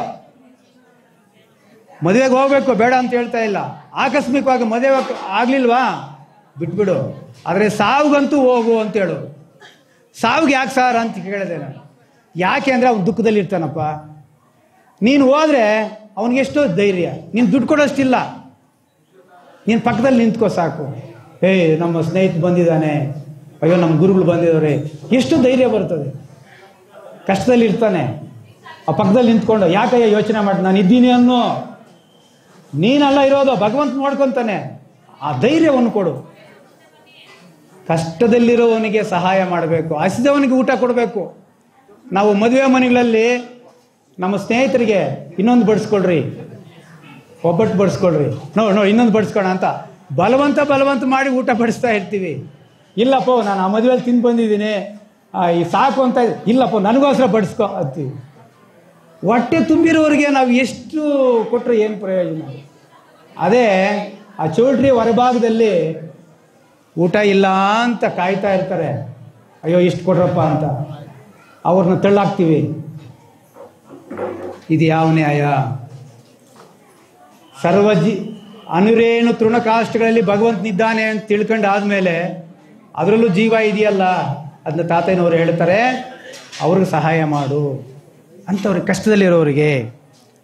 ಆದ್ದರಿಂದ ಕೊಟ್ಟಿದ್ದು ತನಗೆ ಬಚ್ಚಿಟ್ಟಿದ್ದು ಪರರಿಗೆ, ಕೊಟ್ಟಿದ್ದು ಕೆಟ್ಟತನ ಬೇಡ, ಮುಂದೆ ಬಂದಿರೋದು ಬುತ್ತಿ ಸರ್ವಜ್ಞ ಒಂದು ವಚನ ಹೇಳ್ತಾರೆ. ನೀನು ಕೊಡ್ತೀಯಲ್ಲ, ದಾನ ಮಾಡ್ತೀಯಲ್ಲ, ದುಡ್ಡೆಲ್ಲ ಹೇಳ್ತಾರೆ, ಬರೀ ದುಡ್ಡೇ ಅಲ್ಲ, ಒಂದು ಮಾತು, ಒಂದು ಧೈರ್ಯದ ಮಾತು, ಕಷ್ಟದಲ್ಲಿದ್ದಕ್ಕೆ ಸಹಾಯ, ಈ ಕೊಟ್ಟಿದ್ದು ಕೊಡ್ತಾ ಇರು. ಕೊಟ್ಟರೆ ಪ್ರಕೃತಿ ವಾಪಸ್ ಬರುತ್ತೆ, ಭಗವಂತ ವಾಪಸ್ ಕೊಡ್ತಾನಂತೆ. ಒಂದು ಕೊಟ್ಟರೆ ಅದ್ರ 10ರಷ್ಟು ವಾಪಸ್ ಬರುತ್ತೆ. ಆದರೆ ನಾವು ಅಟ್ಯಾಚ್ಮೆಂಟ್ ಇಟ್ಕೊಂಡ್ಬಿಟ್ಟಿದ್ದೀವಿ. ಅಯ್ಯೋ ಕೊಟ್ಟರೆ ಹೋಗ್ತದೆ, ಅಯ್ಯೋ ಕೊಟ್ಟರೆ ಹೋಗ್ತದೆ ಅನ್ಕೋಬಾರ್ದಂತೆ. ಕೊಟ್ಟಷ್ಟು ಮರ ನೆರಳು ಕೊಟ್ಟಷ್ಟು ವಾಪಸ್ ಬರ್ತಾ ಇರುತ್ತೆ. ಹಾಗೆ ಕೊಟ್ಟಿದ್ದು ತನಗೆ ಅಂತ ಅದು. ನೀನು ಕೊಡ್ತಾ ಇದೀಯಾ, ಅಯ್ಯೋ ಅವ್ರಿಗೆ ಅನ್ಕೋಬೇಡ, ನಿನಗೆ ಅದು. ಹೇಗೆ ಆ ಜೀವಕ್ಕೆ ಎಷ್ಟೋ ತೃಪ್ತಿ ಆಗುತ್ತೆ ಕೊಡ್ತಾ ಇದ್ರೆ. ಕೊಟ್ಟಿದ್ದು ತನಗೆ, ಬಚ್ಚಿಟ್ಟಿದ್ದು ಪರರಿಗೆ. ಯಾರಿಗೂ ಕೊಡ್ತೀರ, ಹಂಗೆ ಕೂಡಿಟ್ಟು ದುಡ್ಡೆಲ್ಲ ಎಲ್ಲ ಇಟ್ಟಿದ್ರೆ ಯಾವಾಗೋ ಏನೋ ಜೀವ ಹೊಟ್ಟೋದ್ಮೇಲೆ ಅದು ಯಾರ ಕೈಗೆ ಹೋಗ್ತದೋ ಗೊತ್ತಿಲ್ಲ. ಕೊಟ್ಟಿದ್ದು ತನಗೆ, ಬಚ್ಚಿಟ್ಟಿದ್ದು ಬೇರೆಯವರಿಗೆ. ಕೊಟ್ಟಿದ್ದು ಕೆಟ್ಟ ತಿನ್ನಬೇಡ. ಅಯ್ಯೋ ಕೊಟ್ಬಿಡ್ತೆ, ಅಯ್ಯೋ ದಾನ ಮಾಡಬೇಕಾದ್ರೆ ಅಯ್ಯೋ ಹೋಯ್ತೆ, ಅಯ್ಯೋ ಹೊಟ್ಟೋಯ್ತೆ ಅನ್ಕೋಬೇಡ. ಅದು 10ರಷ್ಟು ವಾಪಸ್ ಬರುತ್ತೆ. ಇವಾಗ ಇವಾಗ ಯಾರೋ ಒಬ್ರಿಗೆ ಸಹಾಯ ಮಾಡಿರ್ತೀವಿ. ಈ ಸಹಾಯ ಅವರೇ ಬಂದು ನಮ್ಗೆ ಸಹಾಯ ಮಾಡಬೇಕು ಅಂತೇನಿಲ್ಲ. ನಮ್ಮ ಮಕ್ಕಳಿಗೆ ಇನ್ನೊಬ್ಬರ ರೂಪದಲ್ಲಿ ಭಗವಂತ ಇನ್ನೊಬ್ಬರು ಸಹಾಯ ಕೊಟ್ಟಿರ್ತಾರೆ. ಇದು ತಿಳ್ಕೋಬೇಕು ನಾವು ಇವರು ಸಹಾಯ ಮಾಡಿದ್ರೆ ಇವರೇ ಬಂದು ನಮ್ಗೆ ಸಹಾಯ ಮಾಡಬೇಕು ಅಂತೇನು ಇಲ್ಲ. ನಾವೇನು ಮಾಡ್ತೀವಿ, ನಮ್ಗೆ ಗೊತ್ತಿರೋರಿಗೆ ಮಾತ್ರ ಸಹಾಯ ಮಾಡೋದಲ್ಲ, ಎಲ್ಲರಿಗೂ ಸಹಾಯ ಮಾಡೋ. ನಮ್ಮ ಮಕ್ಕಳಿಗೆ ಅಥವಾ ನಮಗೆ ಬೇರೆ ಎಲ್ಲೋ ಒಂದು ಕಡೆ ಕಷ್ಟದಲ್ಲಿದ್ದಾಗ ನಮಗೆ ಭಗವಂತನು ಆ ರೂಪದಲ್ಲಿ ಬಂದು ಸಹಾಯ ಮಾಡ್ತಾನೆ. ಕೊಟ್ಟಿದ್ದು ತನಗೆ, ಬಚ್ಚಿಟ್ಟಿದ್ದು ಪರರಿಗೆ. ಕೊಟ್ಟಿತ್ತು ಕೆಟ್ಟ ತಿನ್ನಬೇಡ, ಮುಂದೆ ಕಟ್ಟಿಯೋದು ಬುತ್ತಿ. ನಾವು ಊಟ ಕಟ್ಕೊಂಡು ವ್ಯವಸಾಯಕ್ಕೆ ಹೋದಾಗ ಕಟ್ಕೊಂಡು ಹೋಗ್ತೀವಿ, ಮುಂದೆ ಮಧ್ಯಾಹ್ನಕ್ಕೆ ಊಟ. ನೀನು ಮಾಡಿದ್ದೆಲ್ಲ ನಿನ್ನ ಹಿಂದೆನೆ ಪಾಪ ಪುಣ್ಯಗಳೆರಡೂ ಕೂಡ ಬುತ್ತಿಯಾಗಿ ನಿನ್ನ ಹಿಂದೆ ಬರ್ತವೆ. ಆದ್ದರಿಂದ ದಾನ ಮಾಡು, ಗೃಹಸ್ಥರ ಧರ್ಮ ಇದು ಅಂತೇಳಿ ತಾತಯ್ಯನವರು ಹೀಗೆ ಹೇಳ್ಕೊಂಡು ಬಂದು, ತಾತಯ್ಯನವರು ಒಂದೇ ಒಂದು ಮಾತು ಹೇಳ್ತಾರೆ ಕೊನೆಗೆ. ಪೂಜೆ ಇನ್ನು ಪ್ರಾರಂಭ ಆಗ್ತಾ ಇದೆ. ಒಂದೇ ಒಂದು ಮಾತು ತಿಳ್ಕೋಬೇಕು, ಒಂದೇ ಒಂದು ಮಾತು. ಪ್ರಾಣಮು ಎವರು ಸೊಮ್ಮು ಪೋನೀಕ ಬಿಗಪಟ್ಟ. ಇದು ಚೆನ್ನಾಗಿ ಅರ್ಥ ಮಾಡ್ಕೋಬೇಕು. ಇವಾಗ ನಾವೆಲ್ಲ ಕೂಡ ಇದನ್ನು ಹೇಳ್ಕೊತಾ ಇರ್ತೀವಿ. ಪ್ರಾಣಮು ಎವರು ಸೊಮ್ಮು ಪೋನೀಕ ಬಿಗಪಟ್ಟ. ಇವಾಗ ನಮ್ಮೆಲ್ಲ ಪ್ರಾಣಗಳಿದ್ದಾವೆ. ಹೋಗ್ಬೇಡ ಅಂದರೆ ಇರ್ತದದು, ಇರಲ್ಲ. ಪ್ರಾಣಮು ಎವರು ಸೊಮ್ಮು ಪೋನೀಕ ಬಿಗಪಟ್ಟ. ಡಾಕ್ಟ್ರ್ ಇದ್ದಾರೆ, ಕಾಯಿಲೆಗೆ ವಾಸಿ ಮಾಡ್ಬೋದು, ಕಾಯಿಲೆಗೆ ಟ್ರೀಟ್ಮೆಂಟ್ ಕೊಡ್ಬೋದು, ಪ್ರಾಣ ಕೊಡೋಕ್ಕಾಗಲ್ಲ. ಇದು ನಾವು ಅರ್ಥ ಮಾಡ್ಕೋಬೇಕು. ಪ್ರಾಣಮು ಎವರು ಸೊಮ್ಮು ಪೋನೀಕ ಬಿಗಪಟ್ಟ, ಧನಮು ಎವರು ಸೊಮ್ಮು ದಾಚಿಪೆಟ್ಟ. ನೀನು ಸಂಪಾದನೆ ಮಾಡಿ ಕೂಡಿಡ್ತಾ ಇದೆಯಲ್ಲ, ಅದು ಯಾರ ಪಾಲಾಗುತ್ತೋ ಗೊತ್ತಿಲ್ಲ. ಅದು ಯಾರು ಭಗವಂತಂದಯ್ಯ ಅದು. ಇನ್ನೊಂದು ಹೇಳ್ತಾರೆ, ದೇವುಡು ಎವರು ಸೊಮ್ಮು ಅಂತಾರೆ. ಇವಾಗ ಇಷ್ಟು ಜನ ಇಲ್ಲಿ ಬಂದಿದ್ದೀವಿ, ದೇವರು ಯಾರಿಗೆ? ದೇವರು ಯಾರಿಗೆ? ಯಾರು ಭಕ್ತಿ ಪರಳು ಯಾರಿದ್ದಾರೋ ಅವ್ರಿಗೆ ಮಾತ್ರ ದೇವರು ಅಂತ ತಾತಯ್ಯನವರು. దేవుడెవ్వరి వశము కాడు, దేవుడెవరికి చిక్కడు, భక్తి పరులకి నీవే దేవుడు, ಅಮರ ಶ್ರೀನಾರಾಯಣ. ಆದ್ದರಿಂದ ಈ ಭಗವಂತನ ಯಾರು ಭಕ್ತಿಯಿಂದ ನಾವು ತಾತಯ್ಯನವರಿಗೆ ಇವತ್ತು ಸೇವೆ ಮಾಡ್ತಾ ಇದ್ದೀವೋ ಅವ್ರಿಗೆ ಮಾತ್ರ ಭಗವಂತನು ಒಲಿತಾನೆ. ನಾಟಕ ಮಾಡೋರಿಗೆ ಸಿಗಲ್ಲ. ಮನಸ್ಸಿನಲ್ಲಿ ಅಂತರಂಗ ಆತ್ಮರಾಮನ ಪೂಜೆ ಯಾರು ಮಾಡ್ತಾರೋ ಅವ್ರಿಗೆ ಅಂತ ತಾತಯ್ಯನವರು ಹೇಳಿರೋದು. ಆದ್ದರಿಂದ దేవుడు ఎవరు ಸೊಮ್ಮು ಧರ ನಿಂಡ ಉಂಡುರನಾದ ಬ್ರಹ್ಮಾನಂದ ನಾರಾಯಣ ಕವಿ. ಇದೆಲ್ಲ ಹೋಗ್ಬೇಕು ಅಂತಂದರೆ, ಕರ್ಮಗಳು ಕಳಿಬೇಕು ಅಂತಂದರೆ ಸದ್ಗುರು ತಾತಯ್ಯನವರು ನಮಗೆಲ್ಲರಿಗೂ ಒಂದು ಶ್ರೀರಾಮ ಭವ ತಾರಕ ಮಂತ್ರವನ್ನು ಬೋಧಿಸಿದ್ದಾರೆ. ಈಗ ಅದನ್ನು ನಾನು ಹೇಳ್ಕೊಡ್ತೀನಿ ಒಂದು ಸರಿ, ದಯವಿಟ್ಟು ಎಲ್ಲರೂ ಭಕ್ತಿಪೂರ್ವಕವಾಗಿ. ಸದ್ಗುರು ತಾತಯ್ಯಗಾರಿ ಪಾದ ಪದ್ಮಗಳೇ ಗತಿ ಗೋವಿಂದ, ಸದ್ಗುರು ತಾತಯ್ಯನವರ ಪಾದ ಪದ್ಮಗಳೇ ಗತಿ ಗೋವಿಂದ. ರಾಮ ರಾಮ ಮುಕುಂದ ಮಾಧವ ರಾಮ ಸದ್ಗುರು ಕೇಶವ, ರಾಮ ದಶರಥ ತನಯ ದೇವ, ರಾಮ ರಾಮ ಮುಕುಂದ ಮಾಧವ ರಾಮ ದಶರಥ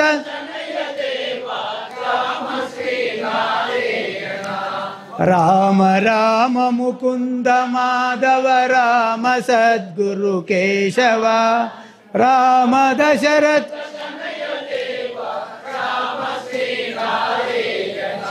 ಈ ರಾಮ ಮಂತ್ರದಿಂದಾನೇ ರತ್ನಾಕರ ವಾಲ್ಮೀಕಿ ಆಗಿದ್ದು. ಸದ್ಗುರು ತಾತಯ್ಯನವರು ಇದನ್ನು ಬೋಧಿಸಿದ್ದಾರೆ. ಎಲ್ಲ ಪಾಮರರಿಗೆ ತ್ರಿಕಾಲದಲ್ಲಿ 108 ಸರಿ ಅದನ್ನು ಪಠನೆ ಮಾಡ್ತಾ ಇದ್ದರೆ ನಮ್ಮೆಲ್ಲರ ಕರ್ಮಗಳು ನಾಶ ಆಗ್ತವೆ. ಇಹದಿಂದ ಪರಕ್ಕೆ ನಾವೆಲ್ಲರೂ ಕೂಡ ದಾರಿಯಾಗುತ್ತೆ. ತಾತಯ್ಯನವರು ಹೇಳಿದ್ದಾರೆ. ಭಕ್ತಿಯಿಂದ ಇನ್ನೊಂದ್ಸರಿ ಕಣ್ಣು ಮುಚ್ಕೊಂಡು ಇನ್ನೊಂದ್ಸರಿ ಹೇಳೋಣ. ರಾಮ ರಾಮ ಮುಕುಂದ ರಾಮ ದಶರಥ ತನಯ ರಾಮ ರಾಮ ಮುಕುಂದ